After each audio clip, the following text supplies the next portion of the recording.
Tēnā koutou, tēnā koutou, tēnā koutou katoa. Ko Elaine Shen Rollins Takawinua.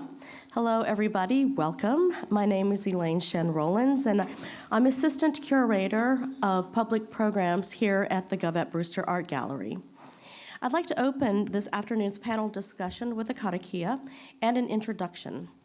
Wakataka te ho ki te uru, wakataka te ho ki te tonga. Kia mā kina kina ki uta, kia mā tara tara ki tai. E hia ke ana te a tā kura, he tiho, e huka, e hauhu, ti he Māori ora. To let you know about this afternoon, I'll tell you a little bit about Candice's exhibition, and then our Deputy Director, Anthony Rhodes, will speak, and then we'll hear from a couple of other community leaders. But I just really want to take a minute to say thank you so much for being here to explore this topic that many of our front of house staff here at the gallery have said that is a little confronting for some of our visitors. They're a bit put off. And so thank you for being here. Just some housekeeping. The wharepaku is out the door, down the ramp to your left. And in the event of any kind of evacuation, please follow our front of house team, and they will lead you to the building exits, to across the street, the assembly point at the King and Queen Hotel Suites. And today's panel is on occasion of our exhibition, Pigs and Poison by Los Angeles-based artist Candice Lynn. And this exhibition premieres here at the Govett-Brewster. So when you walk through the galleries, know that you are looking at a world premiere of this artwork. And it goes on to the Times Museum in Guangzhou, China after this, and then Spike Island in Bristol, UK. The Stories Unearthed by Candice Lynn features works that delve into colonial practices and processes that are pretty familiar to many of us here in Aotearoa and have a striking relevance to what's happening today. In particular, stories of migration and borders, racial profiling and detainment, bodies and remedies, and viruses and war, giving an unsettling historical context for current conditions. Through her art practice, Candice explores legacies of Chinese migration and the interconnected cultivation of crops like tobacco and sugarcane and poppies and tea. She spent a decade looking at these issues and these materials. And even though this exhibition is uncannily relevant right now, she started this whole practice many years ago. Her work expands outward to look at the role that language plays in racializing our understanding of contagions and cognition, and how anti-Chinese immigration policy was written to influential political cartoons that cast foreigners in a shady and malevolent depiction. Thus, the title of our panel today, and our workshop as well tomorrow, Words as Weapons When Racism Can Divide Us. The Govett-Brewster Art Gallery brings you this panel when COVID-19 is still an issue, when there's sadly many current examples of anti-Chinese and anti-Asian racism. And being from the US, I am mindful about how certain people in the United States call it the Asian virus or the Kung flu. And so, pardon me, you might have read some accounts that are happening here in Aotearoa as well. And many of us here in New Zealand are addressing this in different ways. Pardon me. Dr. Grace Gasson of Te Papa, who's here with us today, is looking at an ongoing research project called Making Sense of Pandemic on the experiences of ethnic Chinese living here at this time, and she's collected digital images for the COVID-19 historic collection at Te Papa, which include the Human Rights Commission's media graphics responding to the spike of COVID-19 related racism. Messages like, number 1, wash your hands. Number 2, don't be racist and xenophobic. So the Human Rights Commission has also rolled out this Racism is No Joke campaign to fight intolerance against Asian New Zealanders. Meng Foon, the Race Relations Commissioner, will be at these workshops tomorrow that follow on from today's panel. So you can ask him about this campaign yourself if you'd like. Right now, please welcome Anthony Rhodes, who is our Deputy Director here at the Govett-Brewster Art Gallery.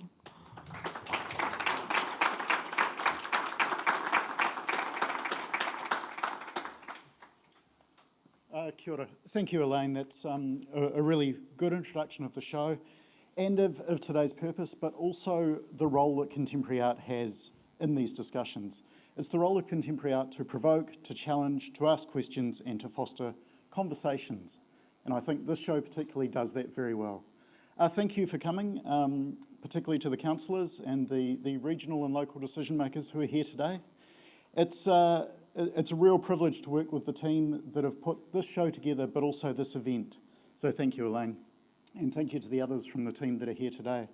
I'd also like to thank Ngāti Te Whiti and Te Atiawa, on whose land we stand, Wharihoka Smith, who has created this work that we sit beside, and to Tide Energy have supported this building. So I'd like to introduce Glenn Bennett. He's the local Labour campaigner, but also he is a long-standing speaker for the people of New Plymouth, the areas of the community that may not always have a voice, and those that need a stronger voice. So thank you, Elaine, again. Thank you all for coming. And Glenn, please come on up.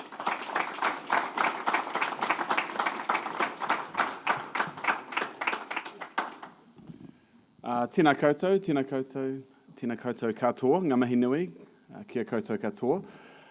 Ko Glenn Bennett, tōku ingoa. And it's my privilege, thank you Elaine, for having me here, and thank you for coming to be part of this important conversation around racism, not only in New Zealand, but in Taranaki and here in New Plymouth.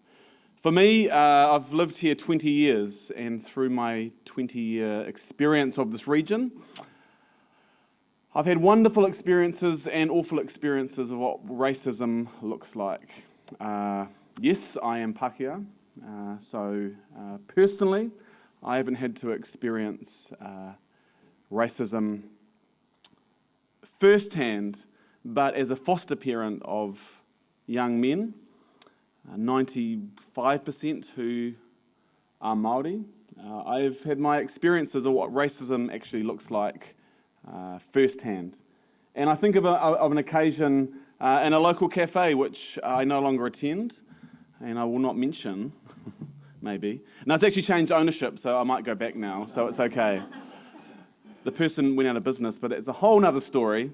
But I was there with a couple of young men, both Māori, having a coffee on a Wednesday morning a couple of years ago. And it was just really interesting to see the engagement. One, two, rough-looking Māori boys and a very well-dressed Pākehā man, of course. But seeing the engagement of the staff and seeing the engagement of the owner of that cafe, and sitting next to us was a well-to-do family, and seeing the engagement we had was very confronting, to the point where he told one of my boys that he had to F off, in other words, because of the way he was sitting and presenting himself.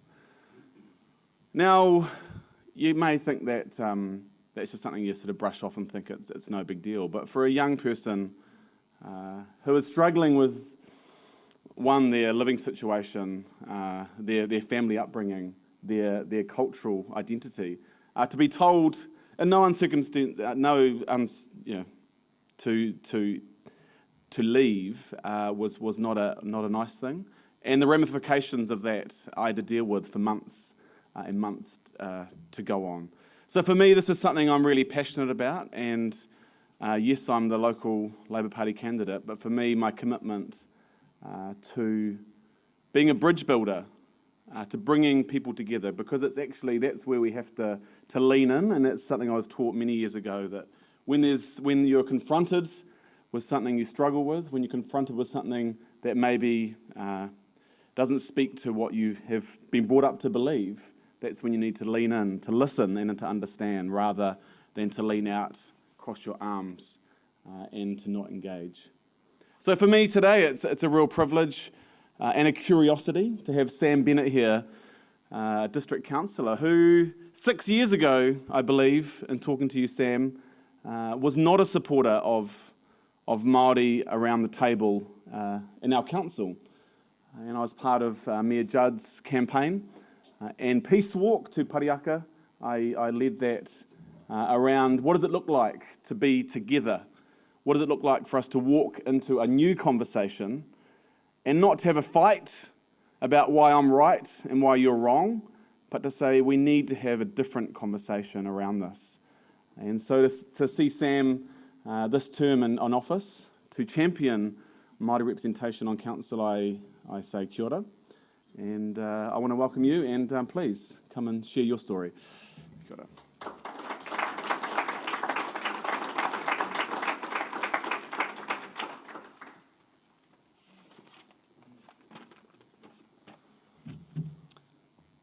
Tēnā koutou katoa. Nō mai, haere mai, ki tēnā whenua o Te Atiawa o Taranaki Monga. Haere mai ki tēnei hui e hāpai ana, he te mana o tangata, aha koa ko wai, aha koa no rea.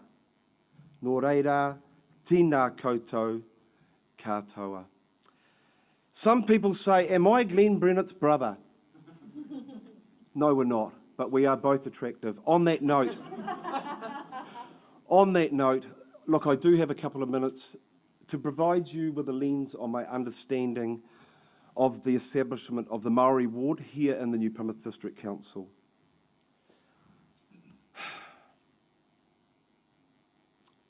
I believe that the introduction and the establishment of the Māori ward, for me, it is not a race-based decision.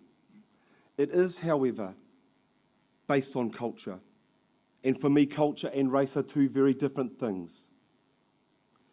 So what does that mean? When I looked at this issue holistically, I looked at representation, fair and equitable representation in this wonderful rohi of Aotearoa. And I looked at the Crown, and I looked at Māori, and through the tiriti o Wātangi, that is meant to be a partnership. But we have a partnership with one partner missing. And for me, that is Māori. And so for me, what sits behind my drive with my fellow colleagues when we established this ward, this Māori ward around representation, was to provide Māori with a rightful voice at our local body level in a decision-making role. Because at the moment, we do have Māori involved in our council processes, but they are not in a decision-making role. We consult, Māori make recommendations, and then we sit at the table and make very important decisions without our partner sitting next to us. Enough is enough. We need to recognise the partnership and the participation of Māori. Because for me, when I have studied the tiriti o Waitangi, it is about partnership.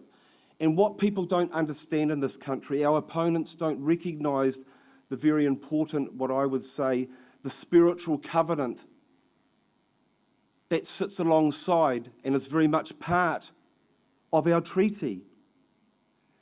And so it's a simple premise for me. It is not race-based. It is a decision based on equal and fair representation, and we want our partner at the table. Nō reira, tēnā koutou katoa. Thank you for your time.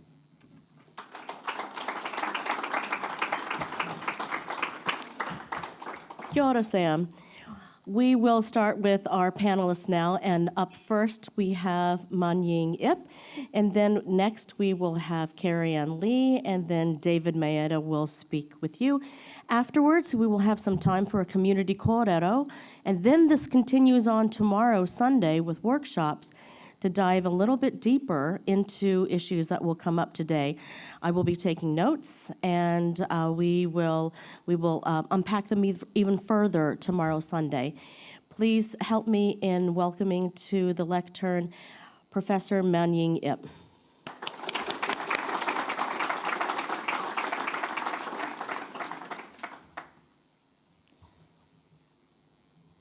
Kia ora, tēnā koutou katoa.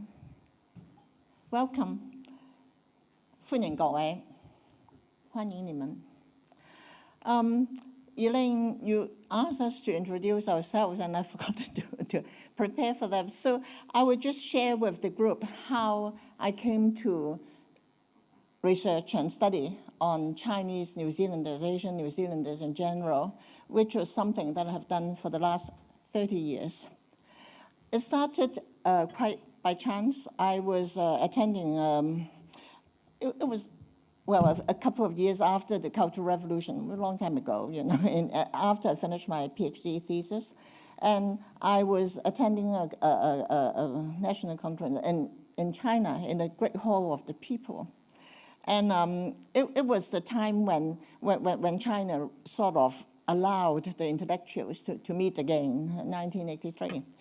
And somebody asked me, New Zealand, oh, the Chinese, there are Chinese in New Zealand, are there? And I said, oh, yes, you know, not many. It was less than 10,000 at that time, nationwide. And they said, oh, tell us something about the Chinese in New Zealand. Go back and write an article about that for us, you know. And it was the chief of the publication bureau who asked me that. So I thought, oh, how difficult could it be, you know, because as a trained historian, I could do that. So I came back to the University of Auckland, you know, where Professor Keith Sinclair was the first one who introduced New Zealand history to the curriculum in the University of New Zealand. The first time, we were the only university that taught New Zealand history at that time. Otherwise, you would do the War of the Roses and the Tudors and the Stuarts, of course, yeah. And I asked Professor Sinclair, and he said, oh, not much written about the Chinese in New Zealand. It was understatement of the year, because I looked at his book, which was called The History of New Zealand, you know, it was still the standard textbook of the history of New Zealand. There were only 2 lines about the Chinese. And I thought, well, how come? And he said, oh, yeah, you know, yeah, you go and find out. Now, so ever since then, I've been finding out. Now, and I knew very little. At that time, I didn't know that there was a protest. I didn't know that the Chinese were discriminated against. I didn't know that we were the unwelcome people here. I only knew that there was a white policy in Australia. That was why I didn't go there. I didn't know that New Zealand had an unwritten New Zealand policy.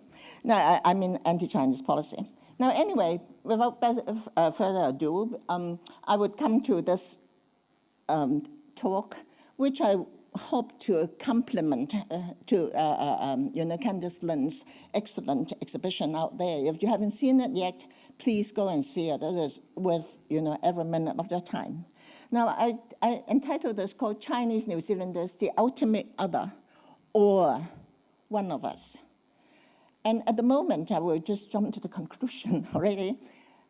I think we are, the Chinese New Zealanders are the ultimate others, not just in New Zealand, but in the United States and Australia, in Britain, and all white society. And it will take a long time before Chinese are considered one of us. In New Zealand, we have been here 175 years, all right? But I could go down the street, or you know, my own children going down the street would still be told to go home. Well, now I hope this works, pointing it. It does. Now, so what is the ultimate other? For that, I just a shorthand for a foil, the opposite. And actually, what we are not. Some people have, you know, historians have said that if the Chinese were not there in a white society, we actually will have to bring some in, and we need them because we need someone, some groups there who are, good scapegoats, and also we know exactly what we are not. So whatever we are, for example, if a Pakeha New Zealander or Maori New Zealander, I will see the Chinese as our exact opposite. It is easy, it is useful. So the Chinese in Western imagination since the 1850s, that was when the Chinese first came, actually, I come to the conclusion that they have nothing to do with whether there is too many, like Mr. Peter saying that, well, we have got too many immigrants, or too little, or whether they're too rich or too poor. It doesn't matter. It is just that it is somebody that we don't like, that somebody that are different from us. So in the beginning, the Chinese were a tolerated minority, and they were subjected to the New Zealand unwritten white policy, which I will go which I'll touch, the poll tax, the dictation test, the entry permit, and so on, and look at the contemporary scene, as Elaine pointed out, that it was something that continues. It will unfortunately continue tomorrow as well, continue for a long time. Now, and then the language, that is, when language divides us, when what we call the Chinese. In New Zealand, we call them the yellow peril. We are not very, New Zealand, we're not very innovative. We just copy it from the Australians and copy it from the Americans, who also had the Chinese since the 1840s. And then in the newer times, more modern times, and since the 1980s and so on, we call them the Asian invasion, whatever. Now, but the similarity of this language is that no matter whether you call it peril or invasion, we know there's an alien element, unwelcome presence, all right? And because it was a visible minority, and a visible minority, right now, in a bicultural society. Now, then, therefore, who are we? Chinese, Asians, Hanamana, or their gate crashers, and uncertain with an uncertain sense of belonging. I can go more into that tomorrow in workshops or in questions. But I remember asking Margaret Mutu, who was, the chair of the Maori Studies Department when I was in the Asian Studies Department, and she was my research partner in our project called Chinese Maori Encounters. So I said, well, if we are not, a Pakeha, well, Chinese are not Pakeha, right? Well, I don't know. If we are not Pakeha, and if we are not, member of the Tiriti, so what are we? So can I call myself Pakeha? And Margaret Mutu said, well, in our language, you are called Hanamana, that is Chinaman, all right? I've seen all the Maori newspapers in the 1880s called that. Well, at that time, of course, they were only copying the Europeans. Now, then we often say that New Zealand was an immigrant nation, all right? So everyone, well, in the City Council and in politics, we say, oh, New Zealand was an immigrant nation where everyone was an immigrant. So really? Really? Yes. But the British were, of course, superior. They were immigrants and yet not quite immigrants. They immigrate with the entire government with them, No, it's true. And borrowing the 1894, the book, the Animal Farms. Some immigrants are more equal than others. We are all equal, but some are just more equal, all right? And Malcolm McKinnon, I like it very much, he used this term. It was called a keen migration process. So the British came with the whole clan, everyone, government and so on. And they are super, and they are British subjects. Anyway, they came, and we didn't have any New Zealand citizenship, in case you are not aware of that. We didn't have it until after the Second World War. So the British came, and they are masters from the beginning. Now, this poem that I want to share with you, I think speaks with, the echoes what Candice Lynn had in her exhibition. I usually like someone at the back of the hall to read aloud. Could somebody volunteer, please? Okay, come on, people. Yes, thank you. The Chinese invasion, 1988 poem. I can plain, 1888 poem. I can plainly see The heathen Chinese intends to invade our land. In their petticoat pants, they'll swarm like the ants, a most odorous smelling band. Can you see the under there? Maybe someone in the, in the front can do that. They'll in shanties exist in a halo of mist from the filth they'll gather about them. With opium to smoke, they'll gamble till broke, or else till the bobby shall rout them. Okay, this is so lovely. I mean, vivid poem, right? I mean, a New Zealand poem. Really, I love it. I always make my students read it. So what is wrong with the Chinese? They're heathen, they're non-Christian, and they invade our land. And there are too many of them, always too many. Swarm like the ants, and they smell. They are unhygienic, they bring diseases, all right? And they live in shanties, and the filth, and the opium, and they gamble, all right? And it goes on. Somebody else? Come on. You are otherwise very bored. Come on. Yes? Aw. If the heathen rich waxes, still he never pays taxes, but hoards up his cash galore. And when he's made up a pile with a faint, sickly smile, he embarks for his own native shore. Okay, thank you. So you see, it is not just in the 1990s or 2000 that the Chinese were evading taxes, and then they were going back home without paying, doing their due for New Zealand's society. They had this long history, always like that. And therefore, there's a last censor. Somebody, come on. So laws we must make and the Chinamen take, by the pigtail, not by the hand, and treat them so bad that they all will be glad to return to their own flowery land. Yeah, you see? Yeah, it rhymes so lovely. Now, and also the pigtail, and they were dragged back to the native shore. So you see, if the Chinese stay and make money, then they are evading taxes anyway, and they are alien. They should be driven off. So you can be business migrant, you can be whatever migrant, you're never welcome. Now, then there is this short story, I hope now, about Lionel Terry. I think it embodies the fact that the Chinese were not treated as part of society. Lionel Terry, have you heard of the story? Lionel Terry, a wonderful man. A recent migrant from England, well-educated, supposedly from Eton, articulate and genteel.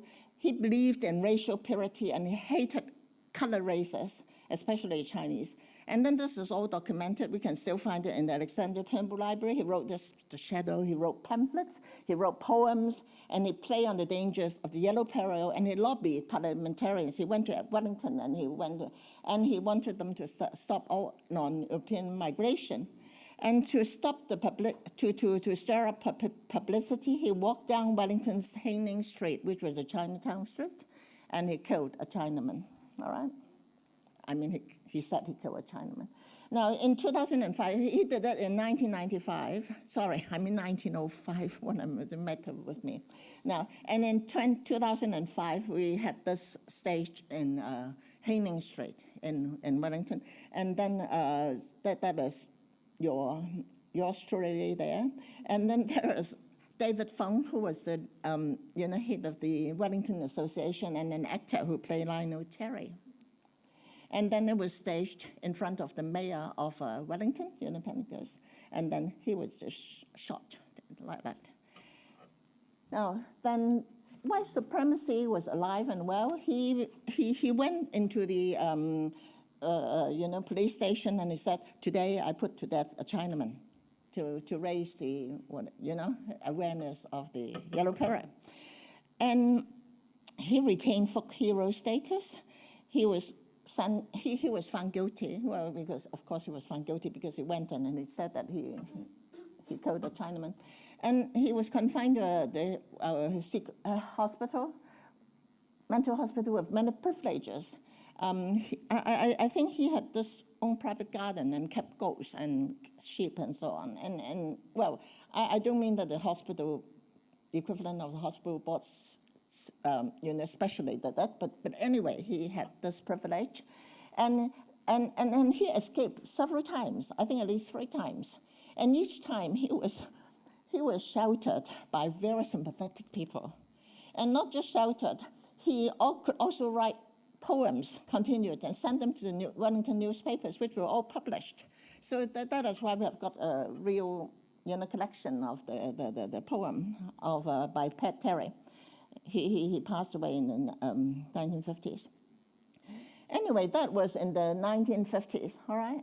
And if I invite you to look at what happens today, I suggest, right, strongly also that the New Zealand majority factor is still very strong today. The majority factor, that is the non-Chinese factor.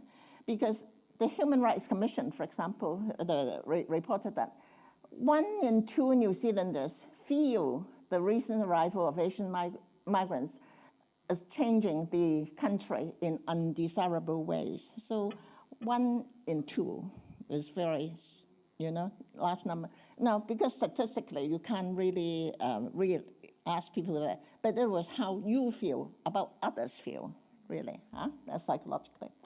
And then there is this public dialogue about, as you know, what are the non-Chinese surnames were used to, I regret to say it was the Labour Party, who used the Chinese surnames to identify non-residents.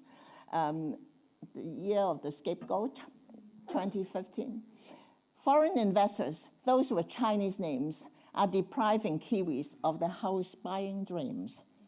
Well, as we all know, the Asians do a lot of wrong things, like buying houses, and they can't drive anyway, all right? And they take up the places in the schools, and either they're too clever or not good enough, or they have got very poor English and they can't speak anyway. Now, so Kiwis, Kirsten wrote that, so we can blame them on anything.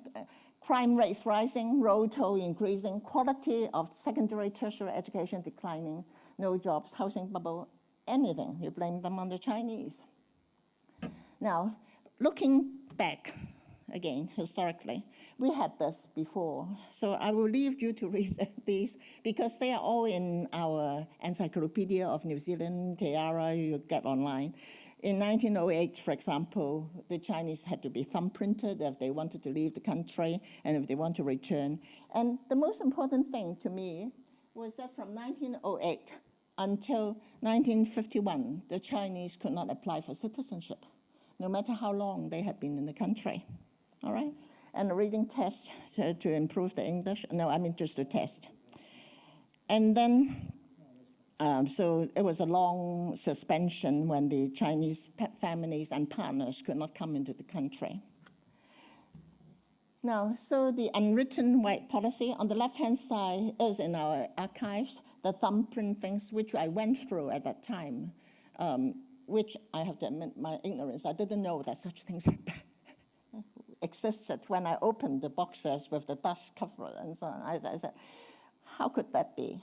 I thought it was only Australians who had it. Anyway, so you see how much they have to pay, the Chinese, to come in the country? £100, which was a princely sum. Now, and also, you have this certificate of registration under the Immigration Restriction Act. Now, I share this with people like in the law department in Auckland, Jane Kelsey and so on, who could not believe it. But anyway, you see where this girl, was born. Can you see the red arrow, place of birth? People in the front, please read for people at the back. Where? Auckland. So if you were born in Auckland, you are a native-born New Zealander, are you? And what language could she speak? The only language that she could speak. Her nationality was also British. And yet, she was governed by the Immigration Restriction Act. Well, I'll leave it for legal experts to sort that one out. I think that Auckland cannot sort it out. Anyway, so there was a re-entry permit for even native-born people, all right? In fact, some Chinese persons took the New Zealand government all the way to the Supreme Court in London. Now then we have got the poll-tax apology, which the, Helen Clark in 2002 did to the Chinese. Now, I came to this one, I couldn't play for some reasons, the video, it doesn't matter. Now, when I wanted to research on the model minority, could I have the froggy, please? Thank you. Now, I should share with you the story of Froggy. I got her from Auntie Doris, who was, she was not in this picture, but her story was in the book. This is the Kwok family of Wellington. But Doris Chen was also, she was the first New Zealand-born Chinese woman in the country. She knitted for me this Froggy and said that I should carry with her everywhere. And I did, all right, especially for my lectures. I think that this is to pay my respect to people who were born in the long white cloud, all right? Because at that time, when I wrote this in 1996, I thought, surely if the Chinese were born in New Zealand, then they are one of us, or legally one of us, but not quite. It was just, they were not real New Zealanders. As we can see, the Chinese were the perpetual other, all right?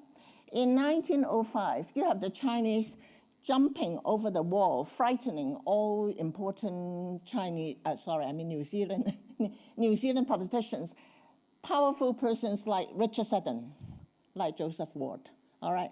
Oh, they are all jumping over with the poll tax, £100 over. And then in 1995, or in more recent times, you have got the Chinese coming, saying that, they could not speak English, so therefore the interpreter says, he would like to buy the school. He said none of the kids could speak a word of English, so he would buy the school. Now this is New Zealand public opinion, I would have to say, right? It was,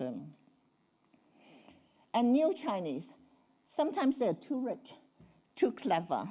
We have got our politician, whom you can still recognize, I suppose, And then out of the big immigration swarm, driving an impossibly flash car badly, and dripping designer jeans and noodles, and with annoying proficiency in maths and science.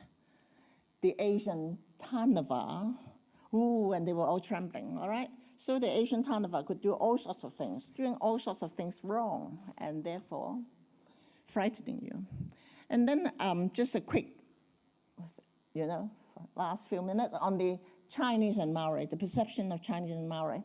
I wrote this book with Nigel Murphy, and it was 100 cartoons we collected from the National Archives.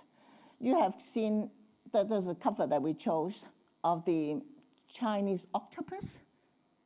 New Zealand copied it from the Australians. The octopus grabbing the maiden who was crying out loud.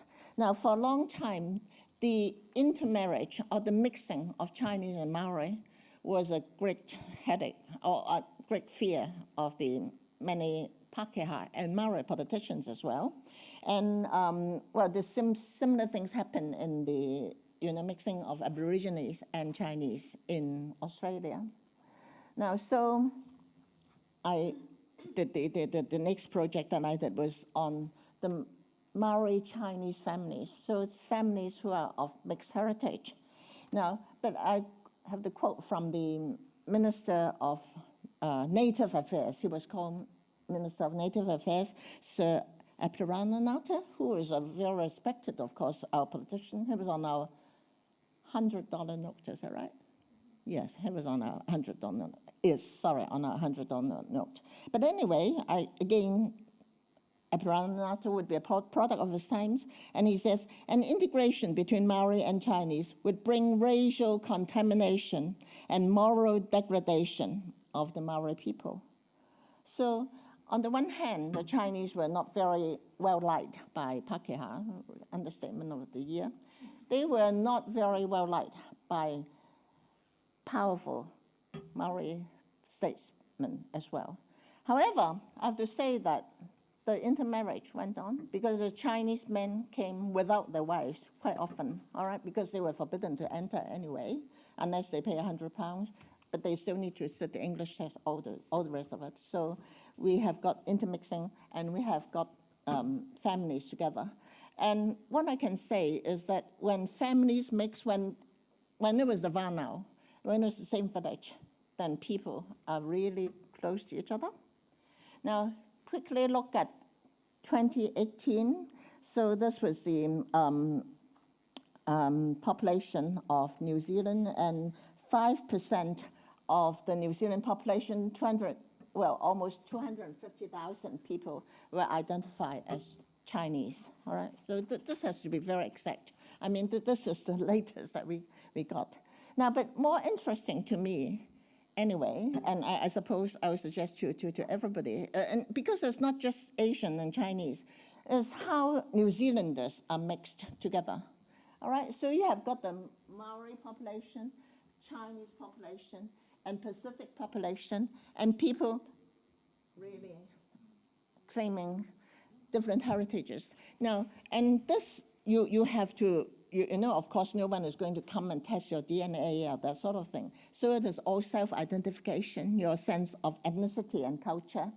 Now, and I have got my own students and research students who look Chinese and they feel very Maori, but at the same time, Jennifer told me that through her school year, she always felt uncool because nothing could be worse than being Asian in King's School, which she you know, in her very exclusive private college, and also being Maori as well. She didn't know which one is worse. But then later on, by the time she graduated, she recognized that being Maori was cooler than being Asian, and which was very, you know, realistic. And we did the Dragon Carnival, and now, so this is the end that you know, if we could see this clip, then it would be people speaking. Emma saying that perhaps at some point, we will no longer be asked to, that is Chinese people, we will no longer be asked to justify our presence or prove our worth. So are you hardworking? Are you particularly good? Do you fit in? Do you speak English? That sort of thing. Now, but actually, Chinese alienation is not a Chinese factor. It was a majority factor. It is a Pakeha Maori factor. All right, and words as weapons when racism divides us. Now, so there are different people speaking. First, Stan Chen saying, we cannot have forced integration. He was serving in the New Zealand Air Force, actually. So he said that in the Air Force, the people were put together. So it was forced integration. And you say, hey, like this guy, or not actually like this guy, but this is a comrade. This is a comrade in arms, so you better like him. And then another young woman saying, when they got to know me, they feel better. So at first they look at me and I look Chinese or look Asian, then they don't like me. But when they got to know me, and then finally it was a Kirsten Wong speaking. She feels that there should be a continuous, intelligent conversation and what being New Zealander is all about, all right?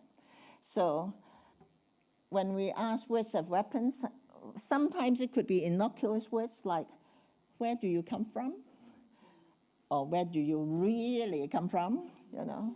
So I always suggest that our best answer will be, I'm from Auckland or from Epsom or so on, and how about you? All right, so everyone is equal, hopefully, one day. Thank you very much.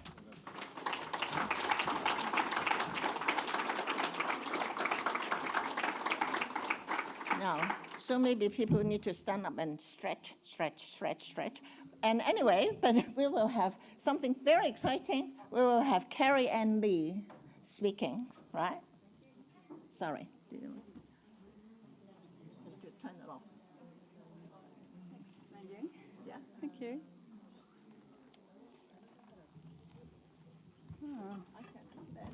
Oh, yeah, I would like Froggy. Thank you. It's nice. I actually mentioned Kirsten as well, so.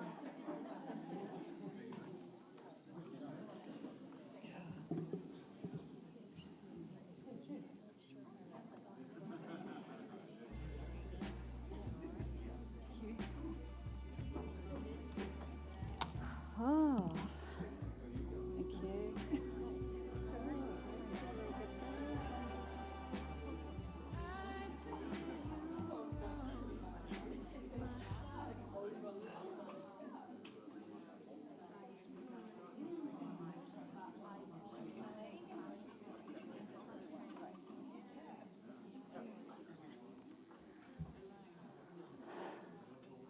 Ah, cool. Great.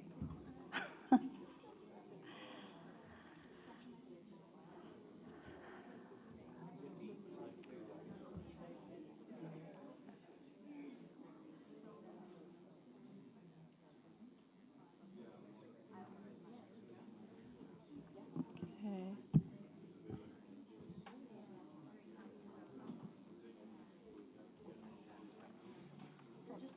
Oh, yeah, move the screen up a little bit so Okay, sure. Thank you.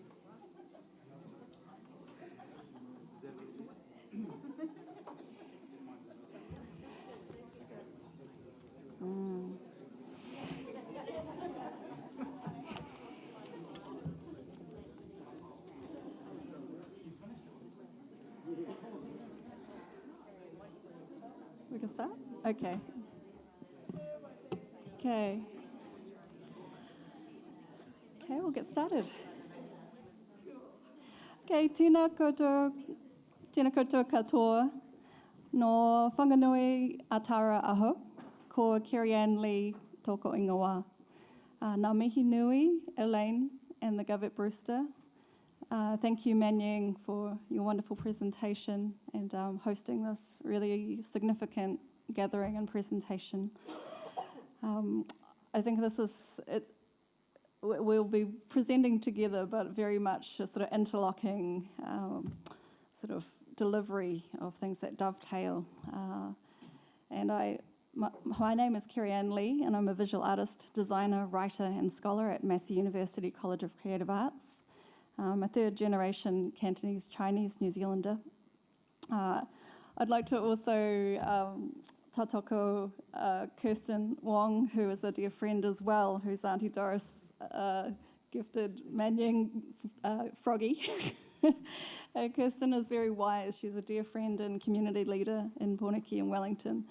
And I thought she was quoted in your book, Manying, in Dragons on the Long White Cloud, saying that she craved any piece of literature, any role model, any movie that showed Chinese as intelligent, thoughtful, and active, and that she needed a confirmation of an identity beyond the orthodox perimeters around her.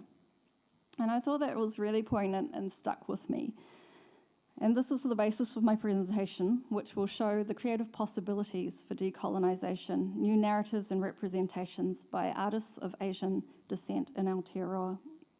Although Chinese have been in New Zealand as long as Pākehā European settlers, as Manying has outlined, we've had a long legacy of being left out of discussions around national identity. I followed this trail with my own research project, Homemade, Picturing Chinese Settlement in New Zealand in 2008, where I argued that Asian Aotearoa arts is barely visible within mainstream culture and heritage.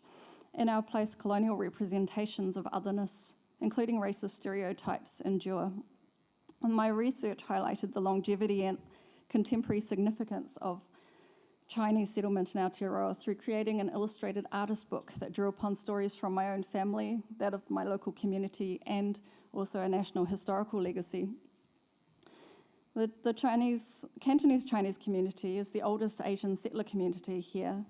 Yet according to Manying and Nigel in their seminal text, Aliens at My Table, which Manying presented, Chinese were essentialized others whose legacy after World War II was largely assimilationist. A dominant attitude within the community, similar to other migrant settler communities, is that, well, you already look different, so just keep your head down, work hard, don't stick out, don't rock the boat, lest you get backlash, which could come back and bring everyone in the community down. So being different generally was an disadvantage. However, art offered new ways of seeing, being, and self-representation. Asian New Zealanders have a legacy of active activity in contemporary arts in New Zealand that is unique and nuanced. This work oscillates from the surreal to the real, the personal to the public, the individual and the collective, the facts and personal narratives, art, design, media performance, writing, and everything in between. Now we've got Brent and Harry Wong, who are sort of talking about our legacies. As a graduate from Wellington Polytechnic, which is now Massey College of Creative Arts in Wellington, in 1963, Brent studied design. So his work has kind of been likened to someone like Graham Sidney. He didn't paint directly from real life, but from assembled memories, taking inspiration from Victorian Gothic, colonial and brutalist architecture that was prevalent in New Zealand. His older brother Harry, who's pictured here with Peter McLeavy and Gordon Walters in front of the National Art Gallery, which is now a building which I teach in at Coca at Massey. He emerged on the art scene when abstract painting was on the wane, and his contemporaries like Dick Frizzell and Richard Killeen were sort of erring towards more figurative imagery, sidestepping what was then the very sort of earnest regionalism of their predecessors, according to Andrew Clifford from Auckland Art Gallery.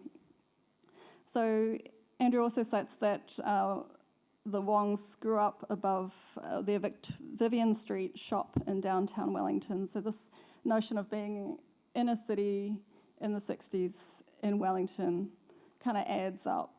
And this is an interesting kind of starting point. So like Brent and Harry Wong, Chinese cultural identity was not overtly depicted in the work of another Wellington Polytechnic alumni, Guy Nan. So art critic Emma Ng cites an essay by Nan in 1983 called Visual Art and Daily Bread towards the end of his tenure as director of the New Zealand Academy of Fine Arts, that Nan's understanding of art is inextricably intertwined with life itself. And he was quoted as identifying as being Pacific Chinese, and he embraced this brutalist geometric abstraction, which was quite revolutionary in terms of his body of work.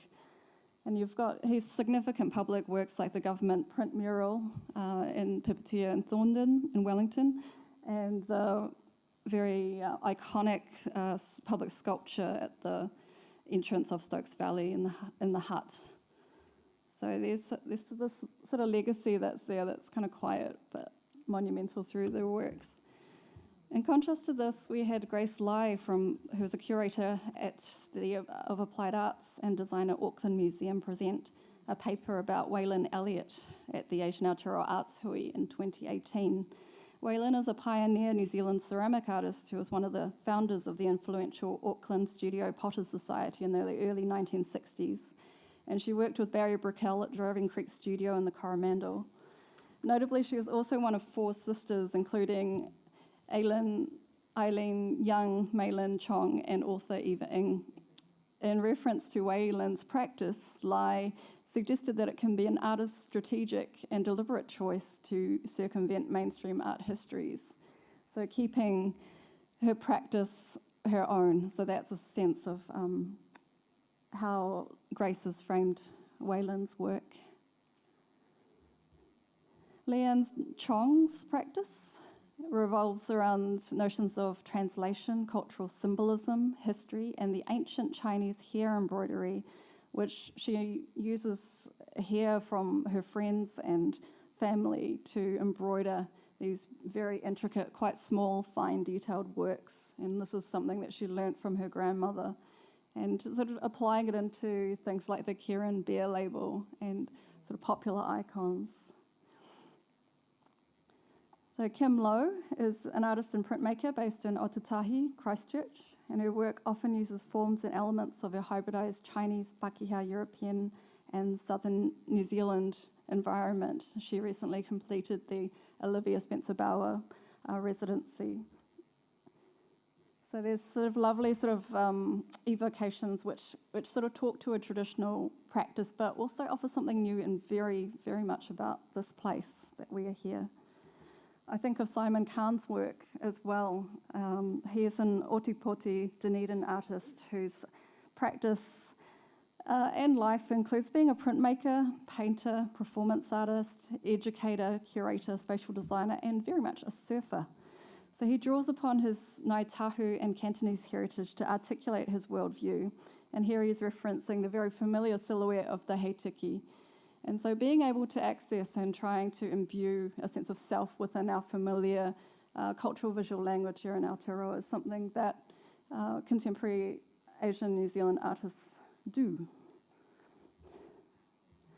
Yuk King Tan's work, The New Temple, is a stunning piece that we managed to get up in Wellington again, thanks to a partnership with Te Papa, which is part of their collection. So Yuk King Tan straddles between Chinese, New Asian and European family traditions, transcending the label identity artist to focus on contemporary relationships between commerce and commodification of Chinese culture. So all these objects are actually cast in red wax. So there's a sort of lovely kind of sensualness with the materials, the kind of strikingness of the red, but it occupies a space by way of this very personal intervention and collection.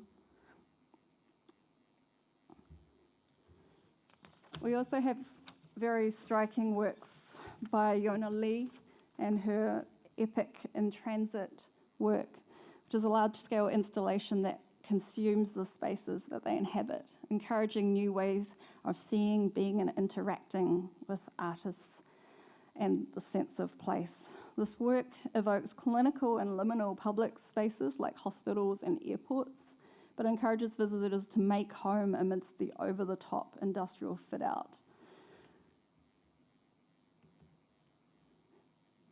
I think scale, visibility, and familiarity are important.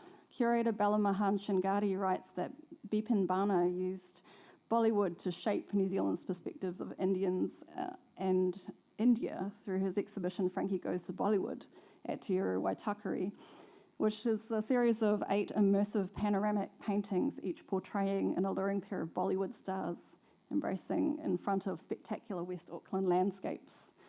So there's a sort of a lovely sense of juxtaposition and scale and immersion, and using familiar languages which are extremely embedded in cross-cultural dialogue. So this actually is a gorgeous still, which is the inside of a giant claw machine that was installed inside a mall in Auckland by Satellites, which is a project produced by Rosabelle Tan. And so it was a human-sized room, which these giant plush toys, hundreds of them, created by artist Tana Shim, were activated. And this notion of being able to inhabit space in a very playful way that references culture by way of who was in the room, who was there in Auckland, is really delightful. So Satellites, by way of a public program series, really engages and brings practice out into public spaces in really inventive ways. So, as I mentioned, as a visual artist, along with my illustration, graphic design, and publishing work, I create installations also through collaging found and original photographic imagery. For me, I use collage to offer form and structure to the chaos and fragments of our heavily visually saturated world. This installation is called The Many Faces of Paradise, and it's an explosion of familiar and popular images suspended as a mobile installation inside the main gallery at Pātaka. And I guess why we do this, for me, I'm really interested in stories and how that works in a public space. This concept for Return to Skyland was an installation at Te Papa as part of the Terracotta Warriors exhibition a few years ago. And it started with the retelling of the dream that was told to me by my dad when he travelled to Xi'an. And this was actually a dream that he had when he was in hospital, sort of passed out on meds. This is something that was very surreal and quite timely. This is something I held on to. And then I got invited a few years later to have this work. But it was an interesting point where I wanted to bring to life, through collaging pictorial treasures sourced from books and printed ephemera from my family, and merge it with Chinese objects from Te Papa's collection to create a space of calm, rest and respite, and a local conversation. This idea of the lounge, the dream space, in contrast to the ancient blockbuster exhibition of the terracotta warriors. That was the space that it was nested inside. So there was actually a sort of space where people got to see a video. There was a poem by Riwi Ali. The works from the collection were flashed through the slides. And it was an immersive space. There was a tea service that was open. People could come and relax and just have some time out. And the wallpaper itself told its own story. Stories are rich. And I thought this was a lovely one to bring to New Plymouth on occasion of Candice Lynn's show, a work by Pōneke artist Mike Ting, whereby he commemorated the death of Kim Lee in 1904. Kim Lee was an immigrant who was falsely accused of having leprosy and was left to die in quarantine on an island, Mokopuna Island, in the middle of Wellington Harbour. So this was his meditation on contemporary isolation and solitude. So what it entailed, this is a video still, and you can follow this up if you'd like to see the full clip. We boarded a ferry and headed out. The boat moored next to the tiny island in the middle of the harbour, and we heard an unnerving scream, a wail, a sob, crazy laughing, gasps, then silence. We then returned back to shore. So it was a performance piece which was, fully embodied. It involved us going to the site of Mokopuna Island and connecting with this history in such a bold way. And I thought this was a really powerful work, which I think is, it says a lot in its simplicity and its kind of reduction. So these ideas of storytelling and come up in lots of different ways, like the Being Chinese in Aotearoa exhibition, which I'm not sure if some of you might have encountered in person either in Auckland or in Wellington. This is a photographic exhibition by Phoebe Lee and John B. Turner, a significant public show that was originally designed for Chinese audiences in China. On the ground in Aotearoa, when it was touring, it featured artistic responses by New Zealand artists, including Ant Sang and Helene Wong, who produced this comic book called Quiet Achievers, Alan Xia and Renee Liang, who created a beautiful illustrated interactive storybook, and myself in Wellington, and I created a large-scale banner installation evoking the names of Chinese restaurants and takeaways that were connected to my family. So this is really important to infuse the historic exhibition with local narrative. I can't stress that enough by way of the title of my presentation about it. It's not about us without us, because we're here and we have agency. And once we put this out, I think it really drew people together. There was video stories in the Auckland exhibition and a community kōrero and public program led by Kirsten Wong and Lynette Shum that brought live stories back to the community space.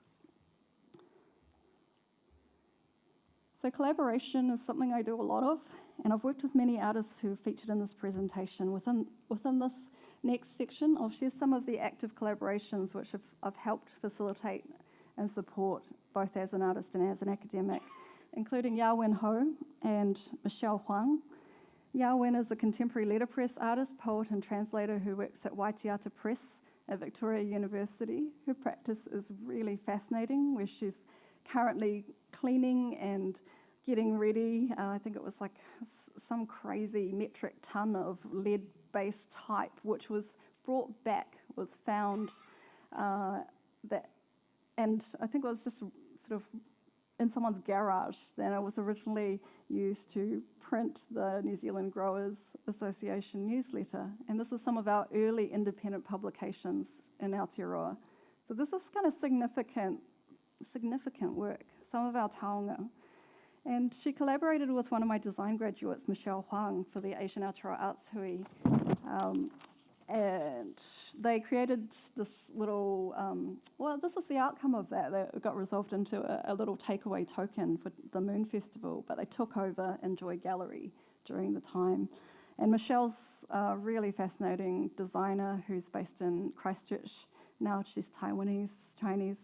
And this is one of her artist books as part of her International Society of Type Designers entry, which is some of her award-winning design work. But at the same time, this is kind of in and around the work itself, like being very public gets recognition, it gets awards, gets shiny things, spotlights.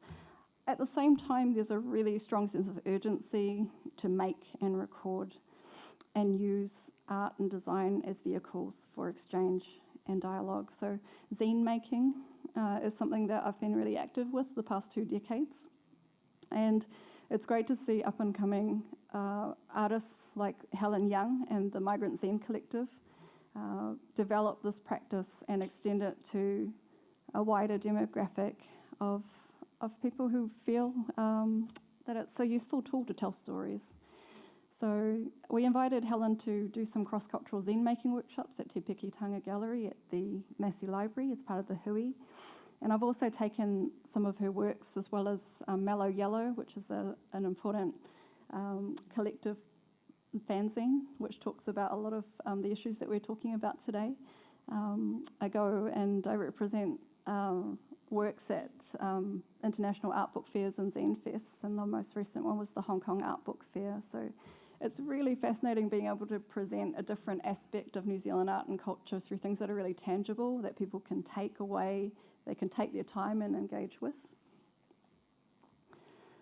And I think it's really just, it warms my heart that there is just this proliferation of publishing and writing and storytelling that is happening through contemporary writing, creative nonfiction, poetry, and there's these friends who have been really active in this area, like Ant Sang's Dharma Punks, who I've been distributing his work since the early 2000s. Alison Wong, who's one of our leading poets and writers, who I featured work with in Homemade. Branavan Ganalingam, Chris Tees, Gregory Khan, also fellow Wellingtonians, Sharon Lam and Rose Liu, who are also part of the Asian Aotearoa Arts Hui. And I assigned some of the texts from Rose's book, for All Those Who Live in Islands, to my first year critical contextual studies students at Massey. So just really getting a taste of that firsthand. And she writes in such a generous way, which is not highfalutin, not academic, but really honest and really relatable. And I had one student who stayed behind after class going, "Thank you so much. This is the reading I've been waiting for. This is really," and that's really touching, I think, by way of hearing that, because quite often you don't know. So that's really lovely. And Nina Minya Powell's, I collaborated and designed her book cover, which is her book Magnolia, and it's just been nominated for a UK Poetry Book Prize. But yeah, just really juicy, good writing. Highly recommend.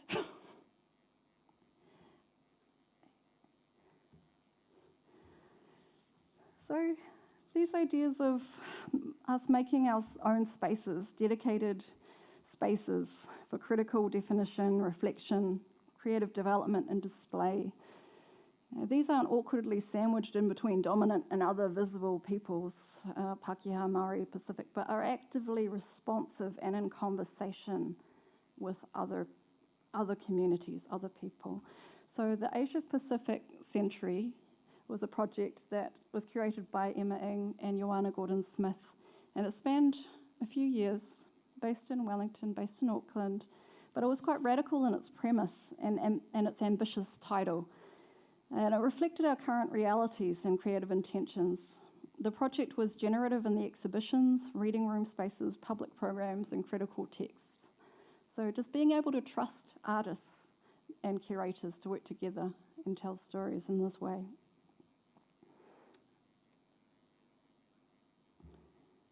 So the Asian Aotearoa arts community that I'm part of has had several years of sustained creative conversations and collaboration since the inaugural Chinese-New Zealand Arts Hui at Corbyn's estate that was organised by Kim Lowe, Simon Khan and Catherine Sui. And the first Asian New Zealand Artists Hui at Te Tuhi that was organised by Amy Weng in 2017.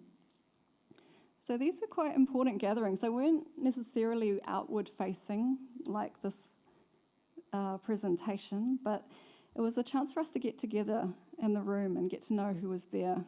I think it was very much about discussing issues that we were unique to us as individuals, but also finding common ground as a collective.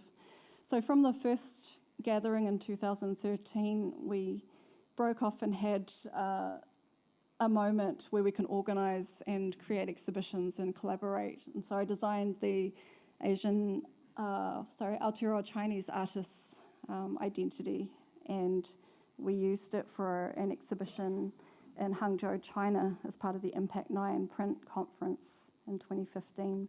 So these are things that we kind of self-initiate. We think about what's good by way of what's useful as us as a collective as artists, but also how can we kind of work and present individually. Now, I think that idea of collectivization and creating those common spaces can be seen in the Studio International, which is a collective of artists who are studying at Elam, School of Fine Arts at Auckland University, which Yona Lee has been instrumental in helping massage and just gather, really gentle kind of gathering, creating spaces. And that's kind of lovely because I think some of the graduates from that program, like Wei Chin Chan, whose work, Wishing Well, was her first solo show in Pōneke at Enjoy Gallery, uses this idea of collaboration and workshopping to create Chinese knotwork out of harakeke flax. And so this last section sort of talks about the Asian Aotearoa Arts Hui, and this is sort of a kind of this notion of presentation and display in a sort of large scale. So this is a photograph of some of my students. We got together and we thought, well, what is this? How can we get something happening on the ground? And so I had this vision to generate new knowledge and make this research visible to support the arts academic communities. And of interest was the international student community at Massey University. So Massey was the first New Zealand university to sign a collaborative partnership with a Chinese university over 35 years ago, and had since signed over 63 MOUs and agreements. International students from mainland China and Hong Kong make up the largest national group out of Massey's 110 source countries each year, and up until this year, enrolments from China had doubled since 2013. Something of a source of pride for a university and other universities in New Zealand. Yet, the difficulties of being visibly different remain, regardless of being multi-generational Asian New Zealander or a new migrant. We all kind of fare in the same space. The Asian New Zealand Foundation's New Zealanders' Perceptions of Asians and Asian Peoples of 2016 survey showed mixed reviews about the impact of immigration investment, also specific to property, and the impact of Asian cultures and traditions, with 35% surveyed believing that Asians, quote, don't mix well with New Zealanders. These are kind of some bad stats, echoed by Stats NZ's report from 2012, that reported that people who identified as Asians reported the highest level of racial discrimination in any setting, followed by Maori and Pacific peoples. And these bad statistics are sadly still prevalent, especially with our current campaign. So these are things that are kind of there. They're not always in the forefront of people's minds, but that it is the context in which we're working in, that we are studying in, that we're teaching in, that we're making artwork in, sadly. But with that, we keep on. We are very resourceful. We have some amazing, intelligent, incredible people around us. And the scope of the hui, it was ambitious. It was massive. It was pan-Asian, interdisciplinary, cross-cultural, and intergenerational. It was both inward-facing, outward-facing, and we just really wanted to get everyone in the room that we knew and who were available to have conversations, show work, and provide those much-needed role models and examples. So this is Yuri, who is in his final year with us at Massey, and he's a fashion student who blew everyone away. He's sort of like a really unassuming student, up until he ended up creating this amazing performance work for us, and he became the poster boy for the hui. But what it was Massey University College of Creative Arts. We partnered with Te Papa and local locations like art galleries, restaurants, takeaways, community spaces around Pōneke, Wellington for the month of September. So we totally just took over the city. And Lindsay Yee created the beautiful logo for us. And Emma Ng, again, who you've heard, curated this epic opening night party at Te Papa, which had, I think it was 1,531 attendees on the opening night, and it was just stunning. It was activated with karaoke, satellites, pop-ups, talks. It was magnificent by way of just this kind of flashpoint. But really just being able to celebrate diverse expressions of Asianness in Aotearoa. The Māori word hui, meeting or gathering, also means to converge, or hui, when translated in Chinese. So these kind of connections, these very aesthetic, formal connections we're interested in also. That it aimed to support Asian New Zealand art practitioners through presenting practice, and really thinking about what are our relationships with our Te Tiriti partners, with Māori, Pākehā, Pacific peoples, and other communities. We had some pretty phenomenal involvement. We had 3 international guests, Yok King Tan back from Hong Kong, Alison Wong from Australia, and Vera May from the United Kingdom, and collaborated with 144 artists, many art and design schools, galleries, museums, businesses up and down the country. We hustled, we brokered partnerships, we offered travel scholarships for students, artists and designers to come down for. We took over Big Thumb Restaurant with 200 guests, including Linda Chanwai Earl, Alison Wong, and conversation with Tame Iti, who came down. There were performances by Horomoana Horo, who's one of our Māori musicians, who does beautiful works with John Herr from Massey Koka and Amiko Sharan. There was food and dancing. There was wide media coverage through various channels, including Art Asia Pacific magazine. It was immense, and I didn't think I got much sleep. I was the creative director. But it was wonderful. It was so wonderful because in a lot of ways it was creating the space and time and giving some space for people to take over and lead as well. There was a lot of that trust in the expertise that we had on hand. The zine workshops, top left, Ant Sang and his comics workshop, Lynette Shum with her Chinese Footsteps walking tour of the city, Linda Chanwai Earl directing a renegade pop-up radio station with Wellington Access Radio and Toi Pōneke. So this is kind of, it was good. I sort of wanted it to be this kind of full saturation, overwhelming of possibilities. It was by no means a be-all and end-all definitive, but hopefully a sort of explosion, a start in that way. I think in a lot of ways there was a lot of learning and connection. So there was that sense of being able to make visible, these examples and role models. And we've got Linda Chanwai Earle with Renee Liang and Alice Canton in conversation with Julie Zhu, thinking about the diverse scope of creative arts practice as performers and producers and writers. So my presentation is highly abundant, very personal and extremely incomplete.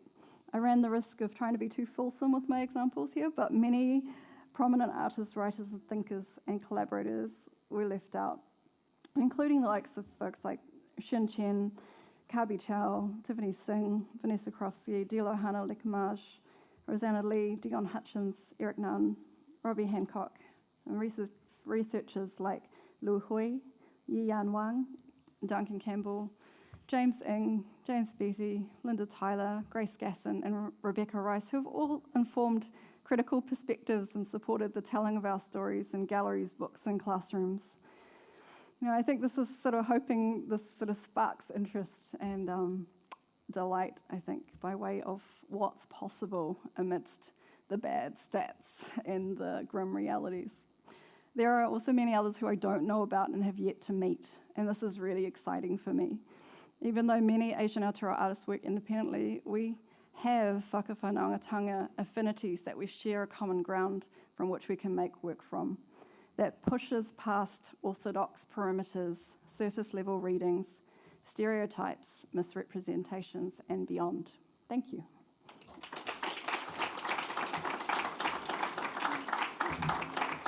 Yeah. Great. Thank you very much. Catch your breath. And I'm delighted to introduce my colleague David Mayeda, who will be up next to present the final presentation for this afternoon. Thank you.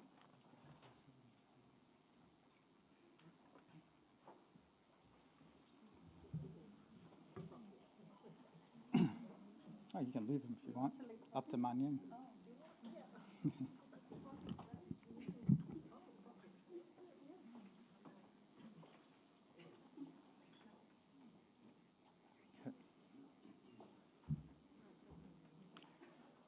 Tēnā koutou, tēnā koutou, tēnā koutou katoa. Ngā mihi nui kia koutou katoa. Ko Kokohead, toku maunga, ko Hanauma Bay, toku awa. Ko Maeda, toku whānau. Ko Sam, toku mātua. Ko Linda, toku whāea. Ko Maggie, toku hoa rangatira. He pukenga matua aho, ki te whare wananga o Tamaki Makoro. Ko David taku ingoa, ko David aho, no reira, tēnā koutou, tēnā koutou, tēnā koutou katoa. Greetings, everybody. Thank you all for coming. It's so wonderful to see such a big turnout, and I know you've all been listening a long time, so I'll be the last speaker.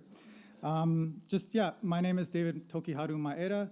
I'm a senior lecturer in Sociology and Criminology at the University of Auckland. And you can probably tell a few things about me already based on my accent. I'm not from here. I'm originally from Southern California. That's where my mom's side of the family is from, and the European side, although we don't have any real cultural connections to Europe. We've been in the United States for we don't know how many generations. So that's my mom up there. And then my dad's side of the family is from Hawaii. So the landmarks that I pointed out as significant to myself, that's in Hawaii. And I moved to Hawaii in 1995, lived there for about 15 years before moving here to Aotearoa in 2011. But we are not indigenous to Hawaii. We are Japanese, been there for 6 generations now, so I'm 5th generation. So no real cultural connections to Japan.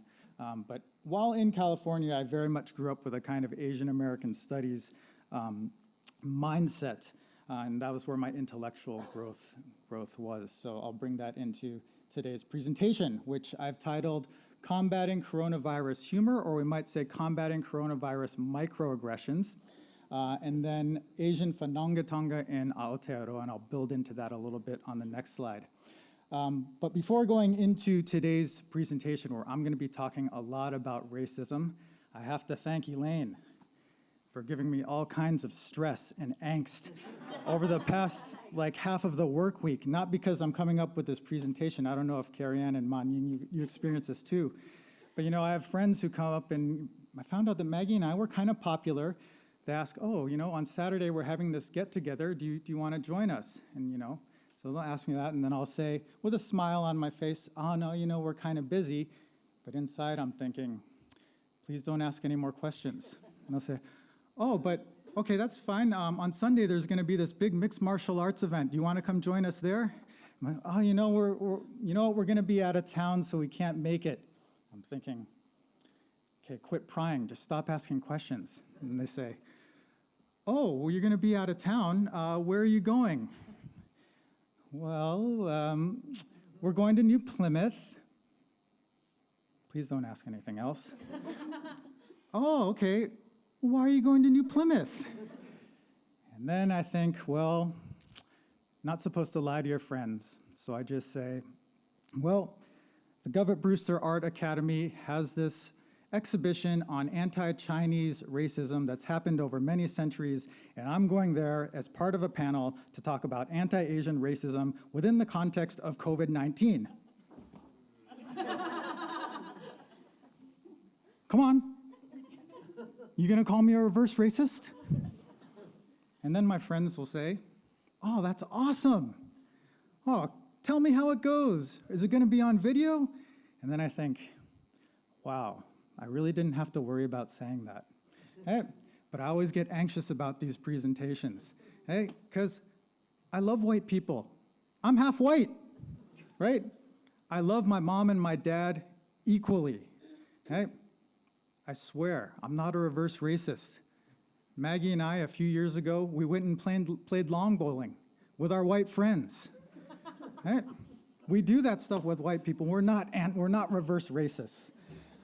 Okay, so getting into the seriousness of all this. Thank you all for coming. It's really nice to see such a diverse crowd. And yeah, let's talk about what racism is. So we know that the Human Rights Commission, since the COVID-19 pandemic has really kind of exploded since February, March across the world. We've seen that impact us here in Aotearoa. And we know that we see these types of statistics, right, where 30% of those complaints around the coronavirus, or we've seen an increase in racism reported to the Human Rights Commission, and the most reports coming from Chinese and Asian. And I'm going to use the term Asian a little bit more than Chinese. A couple reasons for that. One is we know from history and from our personal experiences that the mainstream doesn't differentiate enough between diverse Asians. And so when one Asian group is experiencing racism for whatever reason, right, a lot of different Asian groups will experience that racism as well. Right? In the context of COVID-19, even though it's sometimes associated most with China, right, East Asians, Koreans, Japanese, sometimes even Southeast Asians, Laotians, Vietnamese, Filipinos are oftentimes targeted in that context as well. Right? So, but also, Kerry Ann brought this up, we need to have pan-Asian solidarity. And without kind of appropriating Maori culture, we might think of that as a kind of Asian whanangatanga, a connection that we have to have between diverse Asian groups in combating that racism that is kind of indiscriminately cast upon us. Right? We also need to understand the complexities of racism. So I think when the Human Rights Commission is capturing these increases in racism that are being thrust upon diverse Asian peoples, it's interpersonal racism. It's happening between two individuals or in small groups of people where the perpetrator might be saying something like, either where are you from or go back to where you came from without knowing the full context of that person's life. Right? But racism is much more complex than that. So here's one way to kind of break down what racism is. Racism is about the uneven distribution of power or influence, resource distribution, and opportunities. Right? And that's happening across racial, ethnic, religious lines. It's happening repeatedly over history, and it's avoidable, it's preventable, okay? But we know it hasn't been prevented. Right? So we have to think along those more what we might call macro lines. It's not just about two people or small groups of people slinging racial epithets at each other. That happens, it stings, it's important, and that's something that we're going to address. But it's also about the organizational structure of society, okay, and that uneven distribution of power, resources, and opportunity across racialized, ethnic, cultural, religious lines. Grounded in history, it's happening over and over and over, and it's avoidable. Okay? And there's different kind of thematic ways in which it happens to different ethnic minority groups of color. So the way that Asians experience racism thematically tends to be different from, say, how Maori experience racism here in Aotearoa. Right? If we think about Asians, it's connected to this idea of being the forever foreigner. Right? As Manying said, no matter how many decades, centuries we've been here, or a family has been here for how many generations, there's always this connection to being foreign. No matter how successfully somebody assimilates into Kiwi culture, speaking so-called proper English, doing well in school, owning your own home, distancing yourself from that traditional ethnic culture, there's always that kind of possibility that you could still be identified as being foreign. Right? And what's more Kiwi, a dumpling or a meat pie? So I did what I always tell my students not to do, and I referenced Wikipedia. What is a meat pie and where are its origins? And I found out, according to that very reliable source, that centuries ago, meat pies they originated in Egypt. But here in Aotearoa, what do we, like nationally, what do we associate meat pies with? Which country or? England. Right? Even I know that. I'm an American, I've been here 9 years, and I know meat pies are associated with England, but they're distinctly Kiwi, right? Right? Even if we think about positive dimensions of Asian culture which are received positively here in New Zealand, like dumplings, right? They're still not Kiwi, they're exotically foreign. There's something different, right? Now, I was never very good at geography, but last time I checked, England was quite a bit further away from Aotearoa than any part of China or Taiwan, right? And yet meat pies, for some reason, are more Kiwi than dumplings, right? So it's just kind of a visual metaphor of that forever foreigner theme. But we know in this globalized world, when certain global phenomena happen, then there's this scapegoating that happens, and it happens to Asians with that forever foreigner kind of metaphor, right? And then it changes from the forever foreigner to what was brought up before, the Asian invasion, right? If we have a global financial crisis, then all of a sudden, it's Chinese responsible for the housing crises. If we think that European culture is being drowned out in Europe or North America or Australasia, then all of a sudden, you should be speaking English only. Let's question the different forms of Asian signage, right? And if there's a global pandemic, then all of a sudden, we're the virus carriers. And this forever foreigner kind of metaphor, right? It happens because we have these global figureheads who are very powerful when they use terms like the China virus or the Kung flu, right? It impacts Asians all over the world. And I wanted to relate some of these themes to the art exhibitions that Candice Lynn we were lucky enough to have here. So Elaine gave us a tour yesterday, and the piece that was most striking to me was the very first one, which is called A Robot Spoke What My Father Wrote. And it's right when you enter the exhibition, and it's this wall where you can kind of see the Chinese characters cut out of it. There's a chain door at the front, there's barbed wire at the top, and it looks like it's kind of been wrecked. So it's a very, very confronting piece. But the backstory behind this particular art piece is that there are Chinese characters which were called quote-unquote squiggly lines. Okay? And I guess the protagonist interpreted this or tried to interpret the Chinese characters by inputting them into computer technology, artificial intelligence, and through that, you could kind of translate what those Chinese characters were. Right? Now, the metaphor isn't perfect, but if we think about how racism has materialized here in Aotearoa, New Zealand, we can think about that digital technology, right? This is one example, but it's one that got quite a bit of media attention that happened down in Christchurch, where you had Asian parents, their Asian children were attending Rollins School, and they got this anonymous email from Protect Rollins, but it's still anonymous, it's not traced to any one person, right? And you can read what it says. Please let your kids stay at home, as you Asians are virus spreaders. Our Kiwi kids don't want to be in the same class with your disgusting virus spreaders. So it's again, not a perfect metaphor connected to Candice Lim's piece, but it still gets into some of the same themes with respect to information technology and how that's used in modern day to spread racism through this anonymized form, and still connected to that being the forever foreigner or the Asian invasion.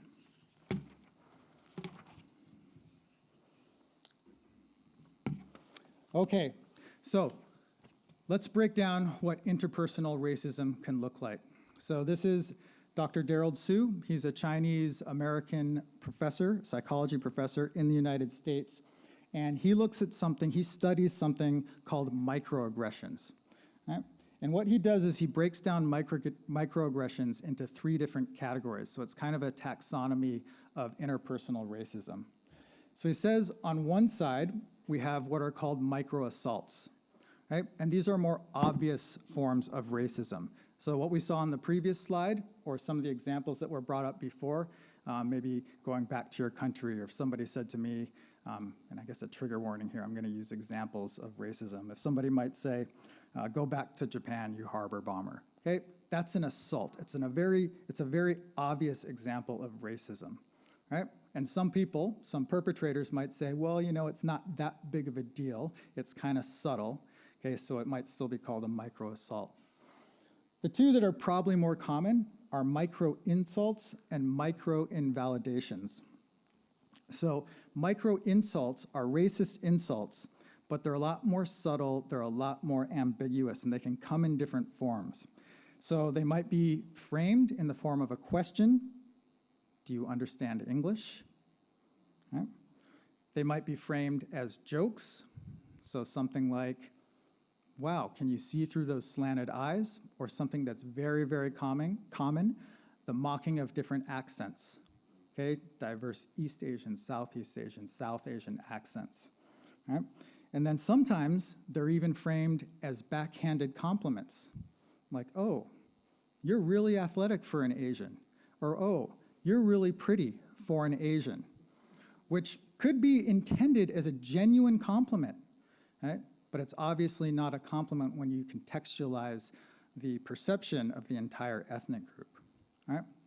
So those would be micro-insults, right? And then you have what Sue calls micro-invalidations. And that happens when you have an ethnic minority of color who's expressing to somebody else the racism that they've experienced. And the listener then invalidates that experience. So the listener might say something like, well, yeah, what you experienced is bad, it's unfortunate, but it was pretty small, it's not a big deal. You're overreacting, you're being hypersensitive. Actually, there's a little bit of truth to that stereotype, so I can see why the person said that to you. Or they might even say something like, well, maybe you should have been wearing a mask, or maybe you should have stayed home, because our national economy is really, really important.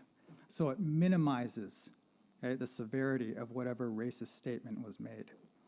All right, so I like to do class participation when I teach.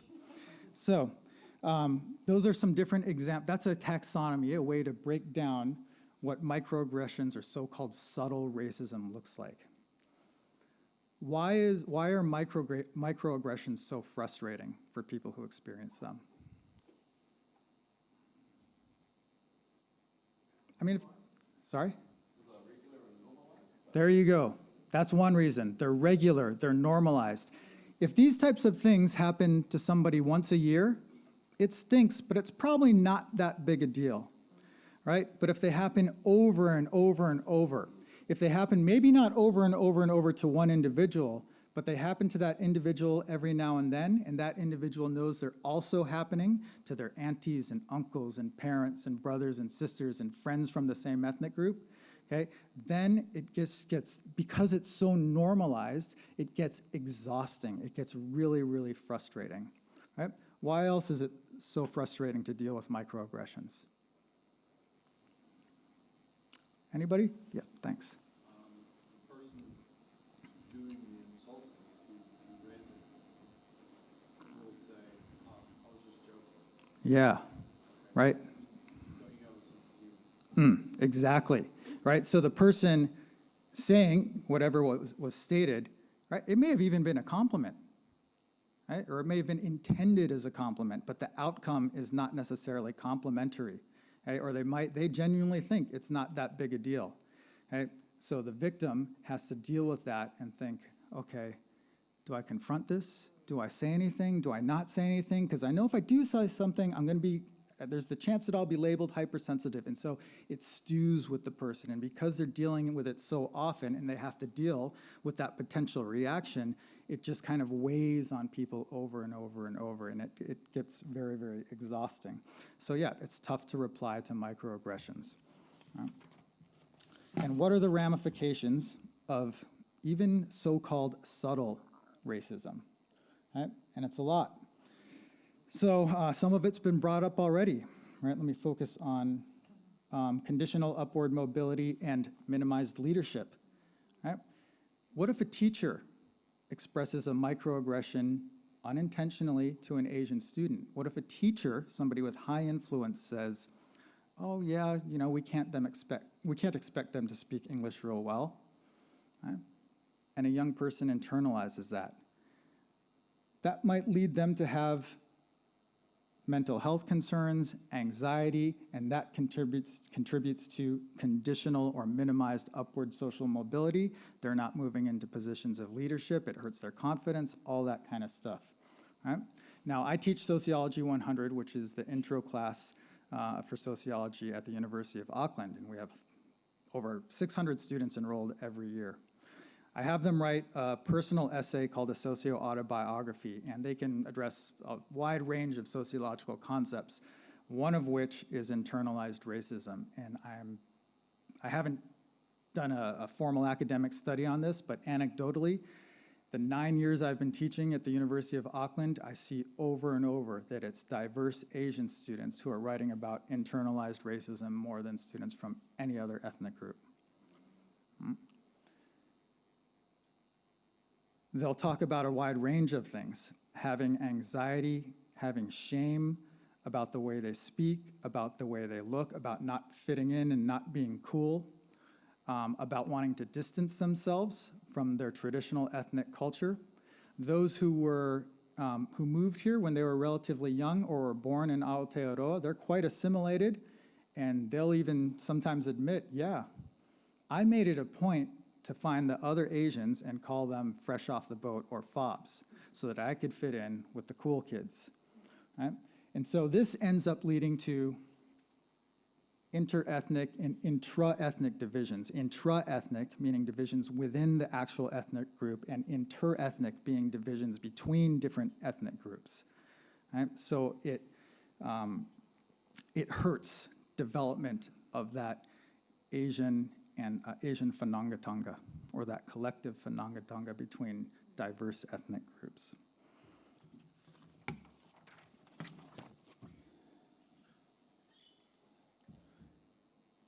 So what are we doing? We have the Human Rights Commission, who has drawn on local Filipino comedian James Roque to address the fact that this kind of subtle racism that gets weaved into humor is totally inappropriate. And it's quite interesting if you watch the different videos that James and the HRC has put out. They highlight the importance of not just being a nice person, but of being actively anti-racist. So when you see racism happening, it's important to do, they say, anything. Record it, support the victim, intervene if it's safe. Do anything to disrupt it. It's kind of funny. It says, go over and just start singing happy birthday to somebody. Okay, just intervene some way to stop what's happening and support the victim. And intervening is hard.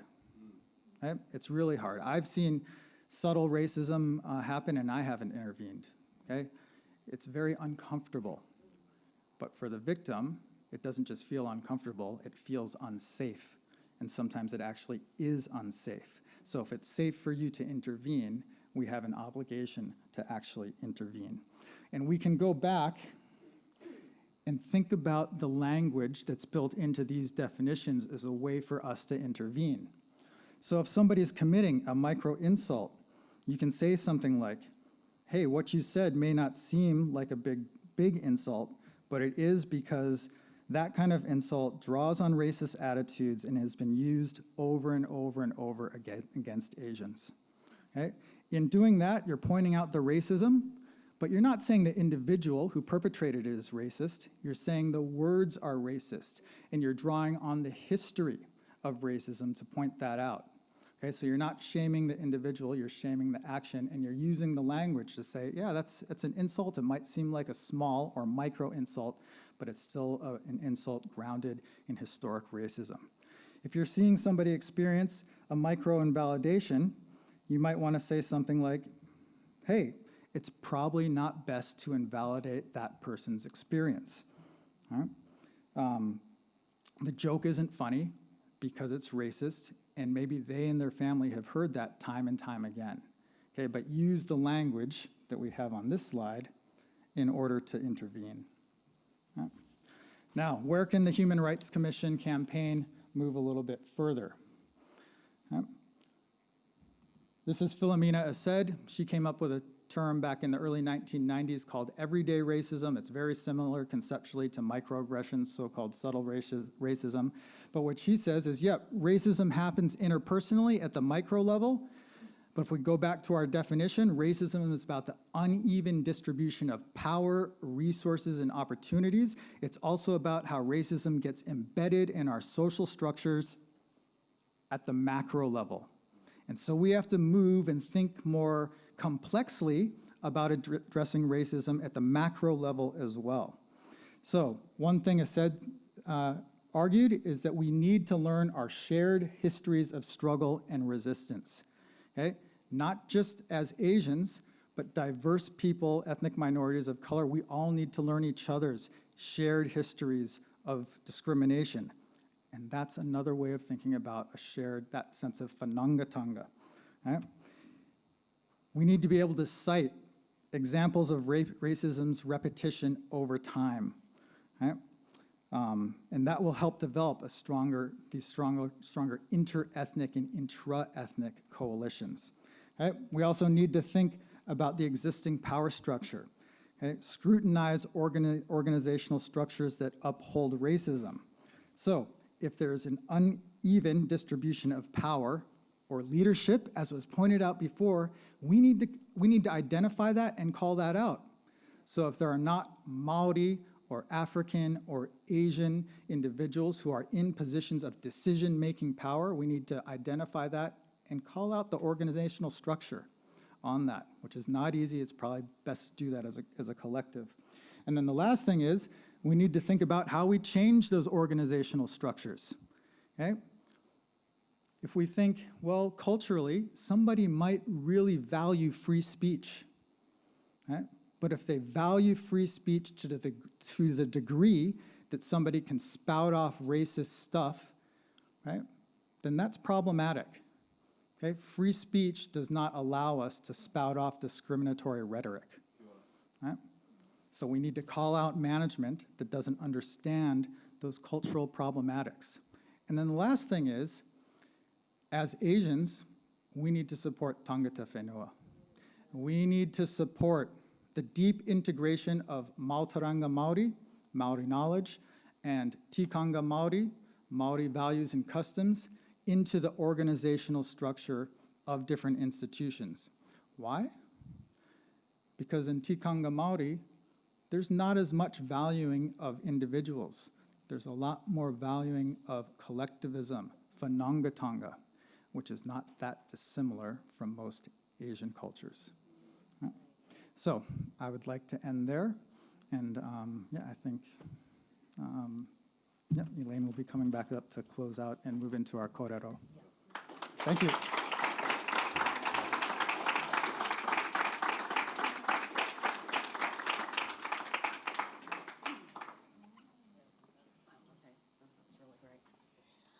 Right, so now this is your chance to have a mic in the audience for comments, questions, tell us your story, ask the panelists questions.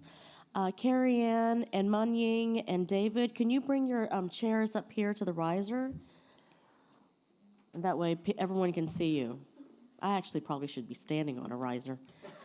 But but let's see, we'll have a mic that can go into the audience if you have any questions. And then the panel should have a mic as well. I think it's over by your water. Graham, do you have a mic for the audience?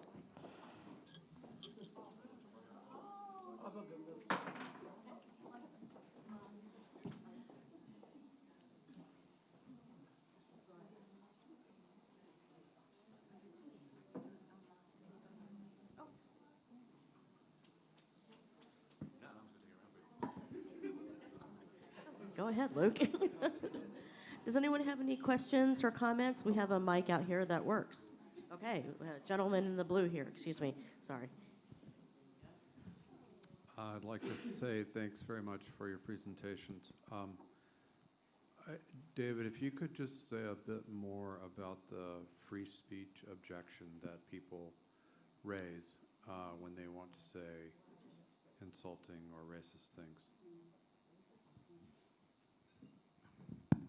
Sure, no problem. I think free speech is this value that we're kind of taught over time that should have unending value, that should never be questioned.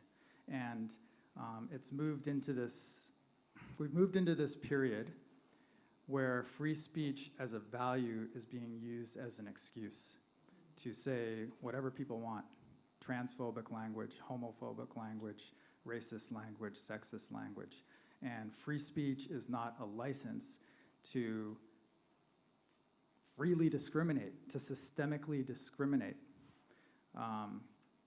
Even if it's subtle racism, management of different organizations should at the very least call out when other levels of management or subordinate employees engage in any form of racism. That doesn't necessarily need to lead to punitive actions. You might say there's degrees of racist rhetoric that transpire. But free speech should not be used as an excuse to let racism transpire. To be honest, we've seen that fairly recently at the university where I work, where blatantly racist posters were put up around campus, and management was hesitant to take them down or have them taken down because there was, the people who posted them had the right, the free speech to put them up, and it became other students' obligation to take those down. And it should be an institutional obligation. I don't know if anybody else want to chime in. Well, I support what David says. It's very often that when, people in power, administrators and so on, don't know where to draw the line. Well, of course, the basic thing, is inalienable. That is that we should have the freedom of speech. But when the freedom of speech is used to hurt others, and hurt others in a really systematic way, then we really have to call it out. And I agree that it need not be punitive. In fact, personally, I feel that the way to combat racism is to call it out and to say, hey, it hurts people. And it has hurt people in a similar way before for hundreds of years. Kia ora. Thank you, Manying. Thank you, David. And thank you for the question. The notion of free speech, it's really fraught when it's off the back of other people. That's really how I see it. It's sort of really thinking about challenging those notions of what we perceive to be our rights. I think of an example with a student who we had encountered some quite overt nasty racism online during lockdown, and we were trying to support the best we could, but there was a lot of trauma.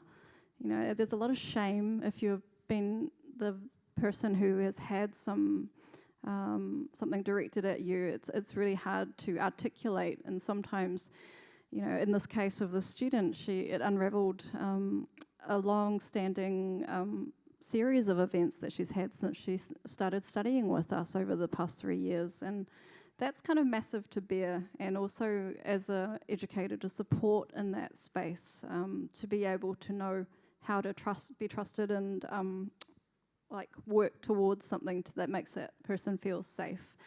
And there was the initiative of trying to raise it with the heads of the university to kind of get it to the levels where actually something needs to be done. You know, I think the student was wonderful. They had really practical solutions. They said, here's what I reckon we should do. And then quite often, you know, it's the case that there needs to be a bit of initiative and a bit of bravery, I think, by way of actually stepping out, because it is something that is of a reckoning right now. Yeah, that's what I think. Great, thank you. Kia ora, thank you. Does anyone have any other questions or comments?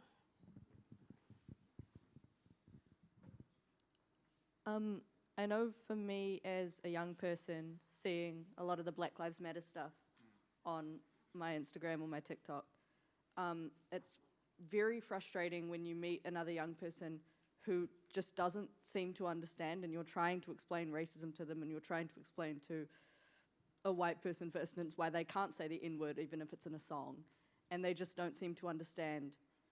Do you think there's a point where you can't explain to someone what they're doing is racist anymore, even when they're seeing all this stuff on the internet about why they shouldn't say that, why they shouldn't say that, why they shouldn't say that, and they still don't understand? Is there a point of no return?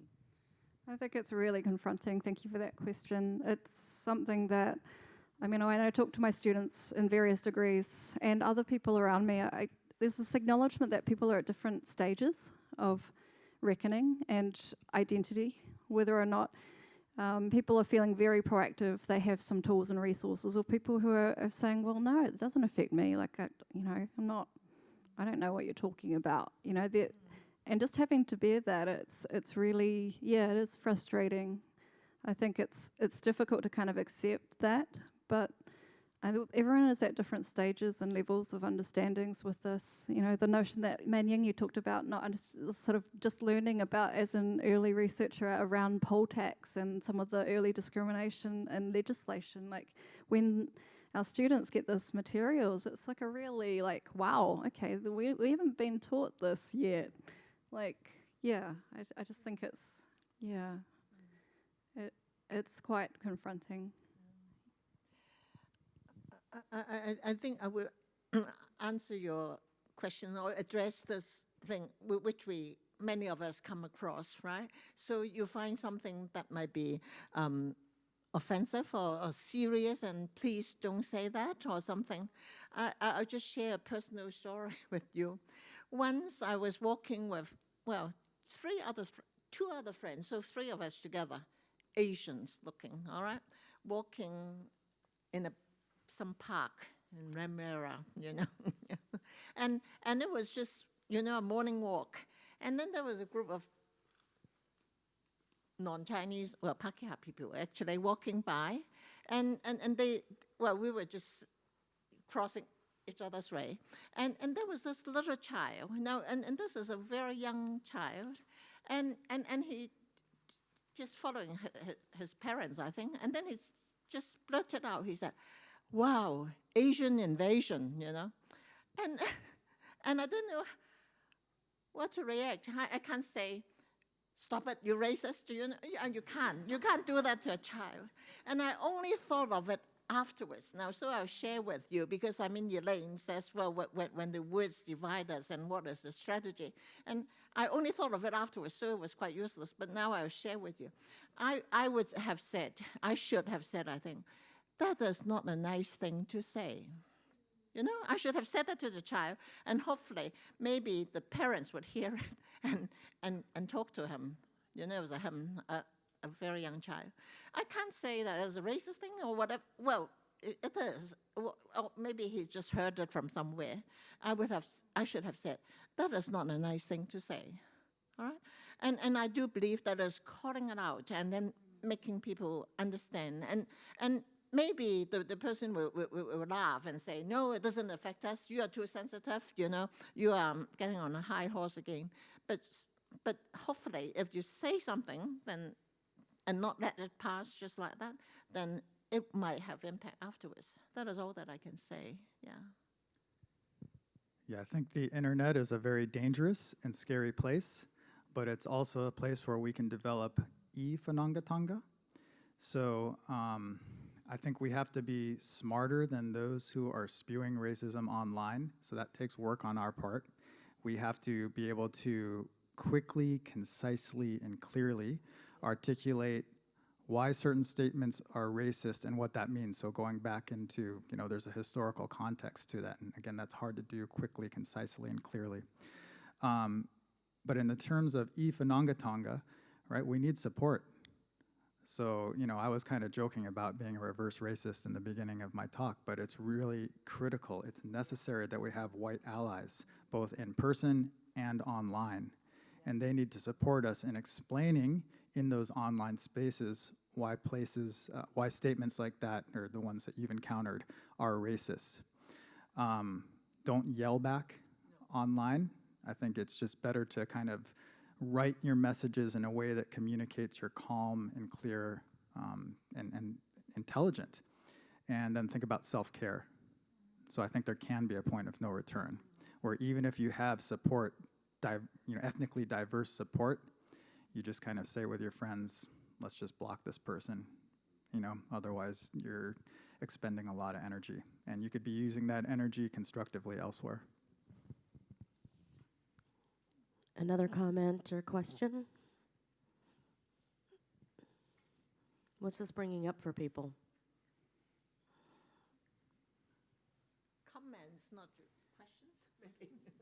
Does anybody have stories about witnessing different types of racism, experiencing it, being fragile about intervening?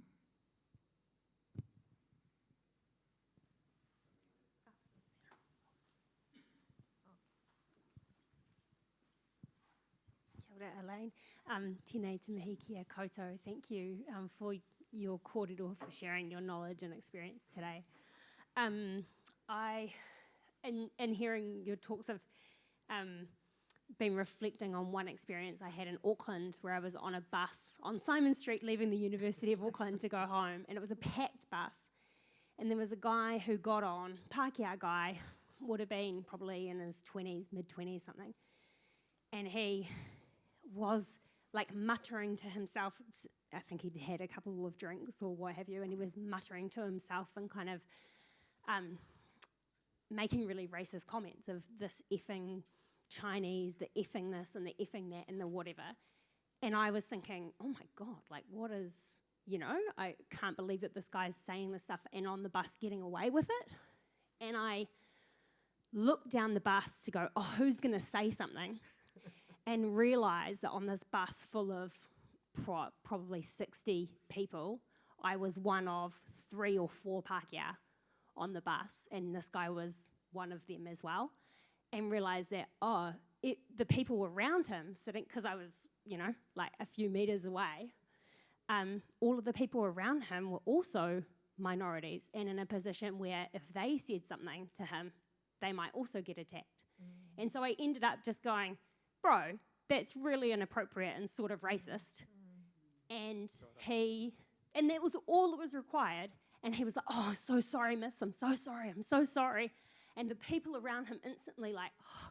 And as they got off the bus, they all, like a number of people went, oh my gosh, thank you, because I couldn't do it. So it just, to me, was such an easy act because I'm Pākehā, because I'm white and I have that privilege. It was a really easy act for me, but also still really uncomfortable, but much easier for me than it was for basically anyone else on that bus. So yeah, the power of those small acts, I guess.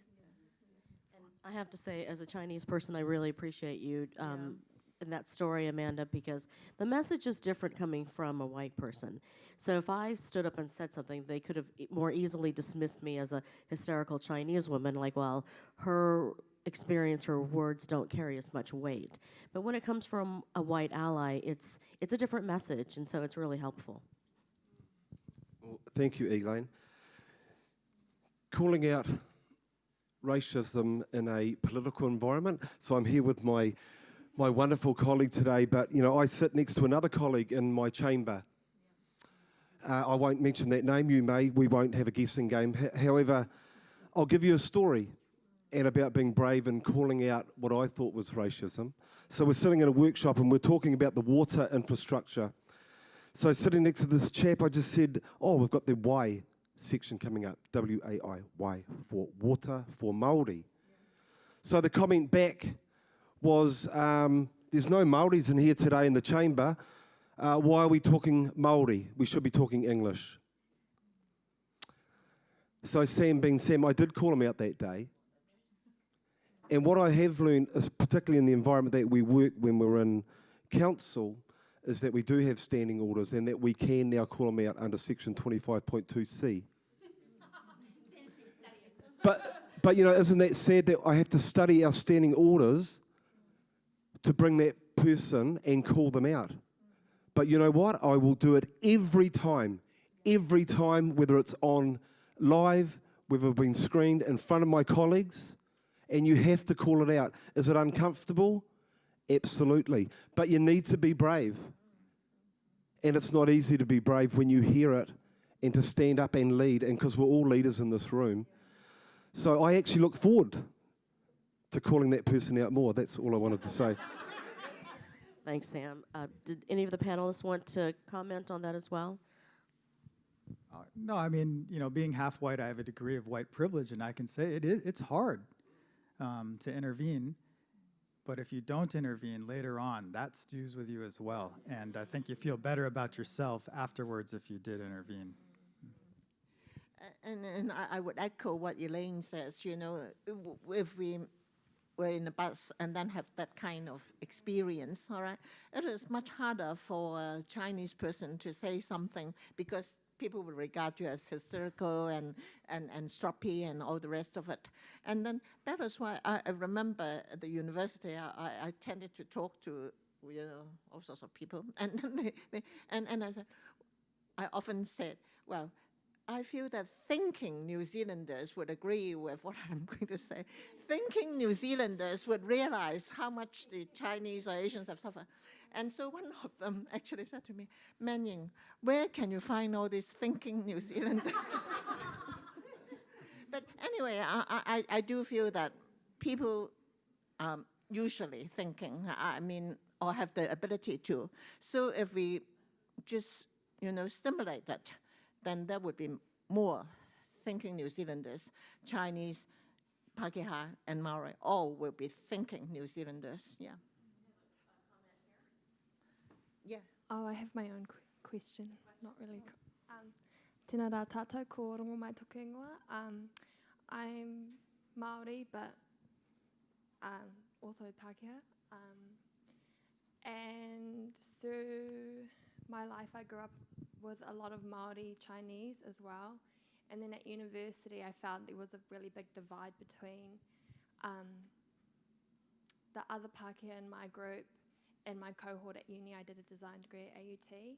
And then it seemed all of us, like others, Māori, Pacifica, Chinese, Korean, Taiwanese, we all kind of were in another group. So I think being Māori whakapapa is really big. And I went to a kura kaupapa, so I remember I went to a really small school, and I remember going to a wood class. We had to go to other intermediates to do these tech classes, and I got paired with a Chinese girl, and I asked her what her real name was, and just for me, you know, asking where are you from and where are you really from a Māori perspective, I think that's a lot about acknowledging whakapapa. And so I just wanted to ask you,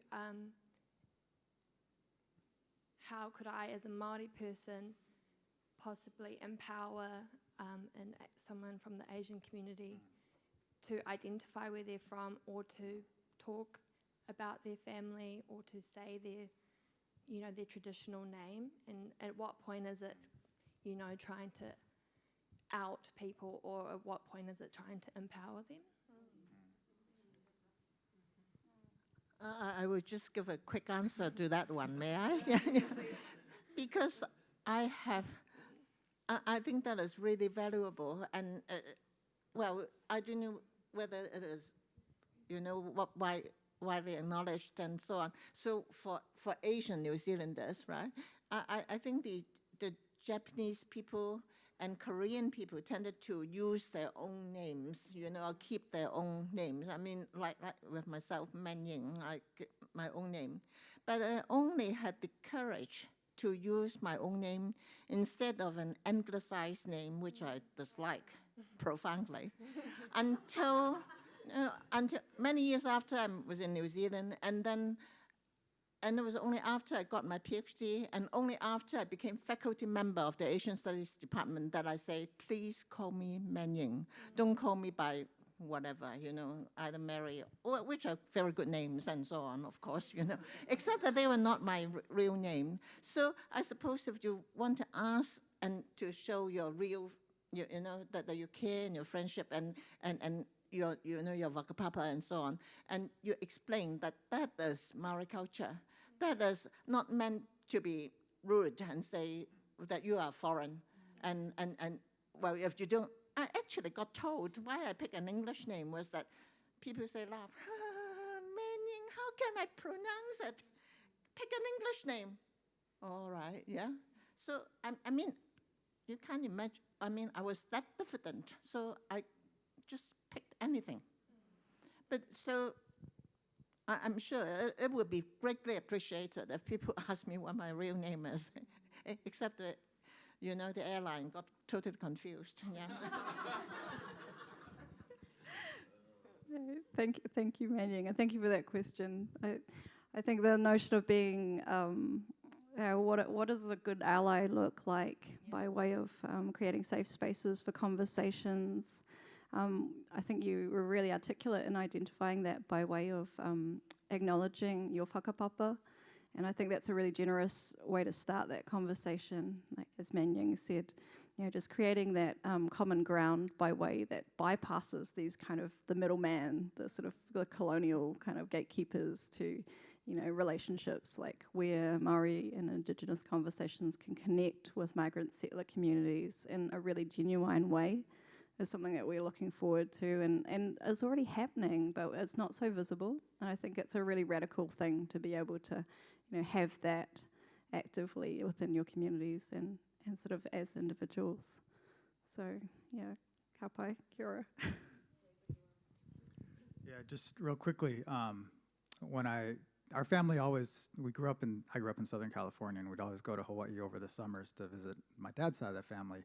And when I finally moved there, when I was in my early 20s, I started learning these kind of cultural tendencies. And one of the things people do in Hawaii when they meet you for the first time is they say, hey, where you went to school? Right? Where did you go to school? And I'd say I'm not from there, whatever. And over time, I learned that was about establishing relationships. Right? It's something that's very common across different Pacific, Polynesian, Melanesian cultures. And so I think in that case, or in your case that you brought up, you just have to be straight up and say, oh, I don't mean to ask you this in an offensive way, but in Maori culture, we like to, establish connections. And so that's why we talk about our whakapapa. That's why we give our pepeha. And so that's why I'm asking you, what's your cultural background, that kind of thing. And I think if we become comfortable with that kind of language, then it cuts through those cultural misunderstandings quite quickly. I also feel like immigrants, as an immigrant myself to New Zealand, I feel like immigrants have a responsibility to understand local culture and local customs, local tikanga. So whenever Māori ask me that, I never take offense because I know that it's all about finding out about my background, my whakapapa, and because it's so much a part of Māori tikanga. So I think immigrants, we need to take some responsibility of understanding how to relate into the land that we've decided to make home. Ngā mihi nui kia koutou. I am an immigrant also. I guess I was really interested in the description of kind of combating some of the racist comments or whatnot as being hysterical or stroppy. And I guess that made me question what the intersectionality of not only race but also gender and how that might play out as well, because hysterical or stroppy isn't necessarily adjectives ascribed to men as well, you know. And so what is the difference in I guess that context of challenging racist comments or whatnot from maybe a gendered split, I guess. Am I supposed to start this way? Yeah, so the example that, sorry, I can't remember your name? Amanda brought up, where you saw a young man spewing off racist epithets on the bus, I fully admit that I would worry if I were to say something, being male, that it would be more likely to lead to a physical altercation. And that's part of my anxiety or fragility or whatever it is, and it's probably not even something that would happen. You know, and we probably need to, again, think of a tone that we, the tone through which we intervene, the language that we use. We have to practice. I guess that's some of what we'll be doing tomorrow. But yeah, there's definitely a gendered dimension to that situation. Yeah, I'm interested in your remark that we have to practice. Yeah, I remember talking with Kirsten, you know, she says she remember looking into the mirror, saying, so if people say, well, in a kind of othering way, said, where do you come from? Where were you not born here? You speak such good English, that sort of thing. Then she would say, I was born here, my parents were born here, even my grandmother, you know, that sort of thing was born. And my grandfather came in 1890 something, and you know, so it was spilling out like anything. But you know, just like sharing with you just now how I should have behaved when the little child said Asian invasion, you know, in a very quite aggressive way. And I felt, well, without any research, of course, but thinking that it must be his parents teaching him or something. So I became very uncomfortable for not saying something. And I really got angry with myself. So instead of spewing, so I thought, what should I say? What should I say? And then I say, now I would say, this is not a nice thing to say. So it is saying that the language is not good. And I would not say that you are naughty, you know, or yelling back and calling him names and so on, because that would not be good. So we need to practice, really. Yeah. Thank you. Thanks, Manying. Yeah, I think that was a really, you know, thoughtful thing to share by way of what that story. And yeah, I think it's so situation-based, isn't it? It's sort of also how you're feeling internally at the time. You might be tired, you might be fed up, you know, how up for it are you? You know, it's really difficult. And yeah, and also thinking on your feet, you know, just I think that the notion of practice sounds, you know, like something that's really worthwhile.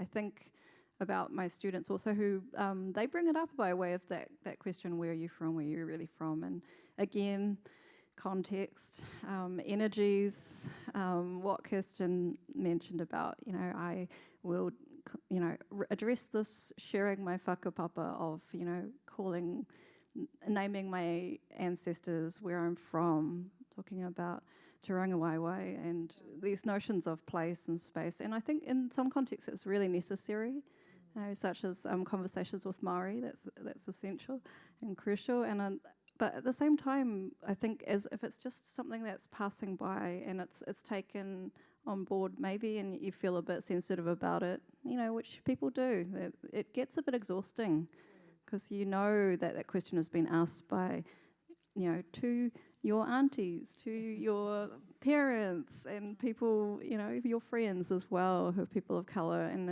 it's hard.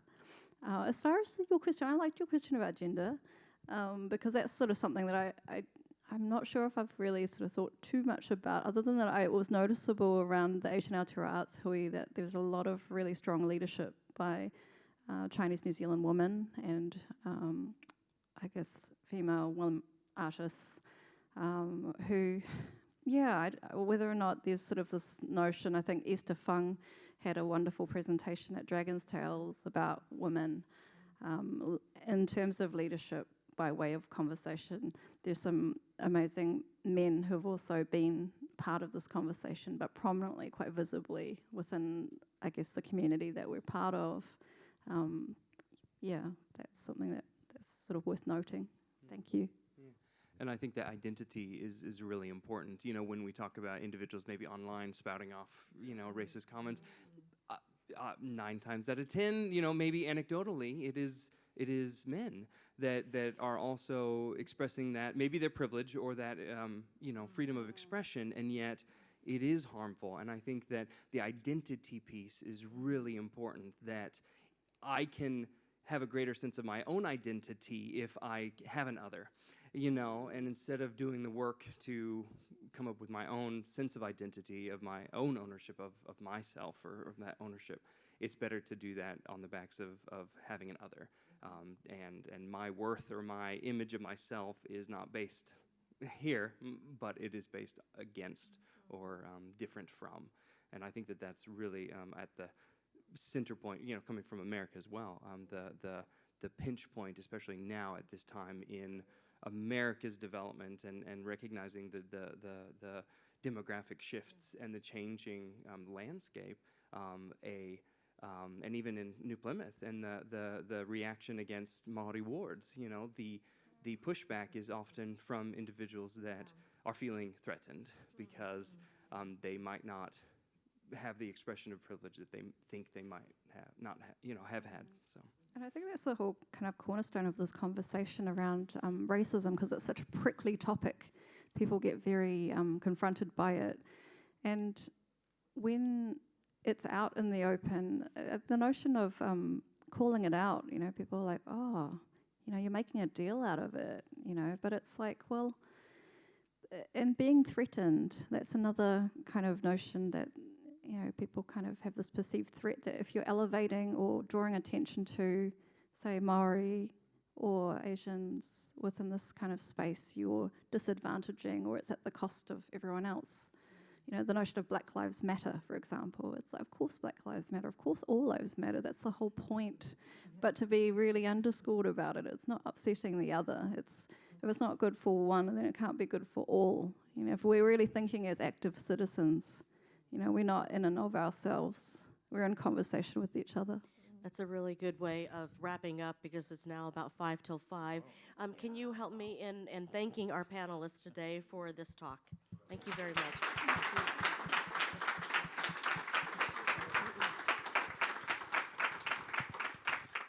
We are going to be continuing this conversation tomorrow in workshops at 2:15 tomorrow for a cup of tea, and then from 2:30 to about 4:30. And there will be a special breakout session just for young people. So if you know any young people between 12 and 18, they'll have their own space. And so, come back and continue the conversation. I also did want to let you know that the next Monica Brewster evening here at the Govett-Brewster Art Gallery, well, it's Monica's, is it 13th of October, Lisa? I'm trying to remember the exact, 13th of October, Tuesday at 6 o'clock here, and it'll be Matariki Williams as our speaker. And then we have an amazing cinema lineup for this month. There's cinema guides there on the table, and then there's little flyers, brochures about the workshop tomorrow. So thank you so much for coming and sticking with us this afternoon. Ngā mihi kia koutou.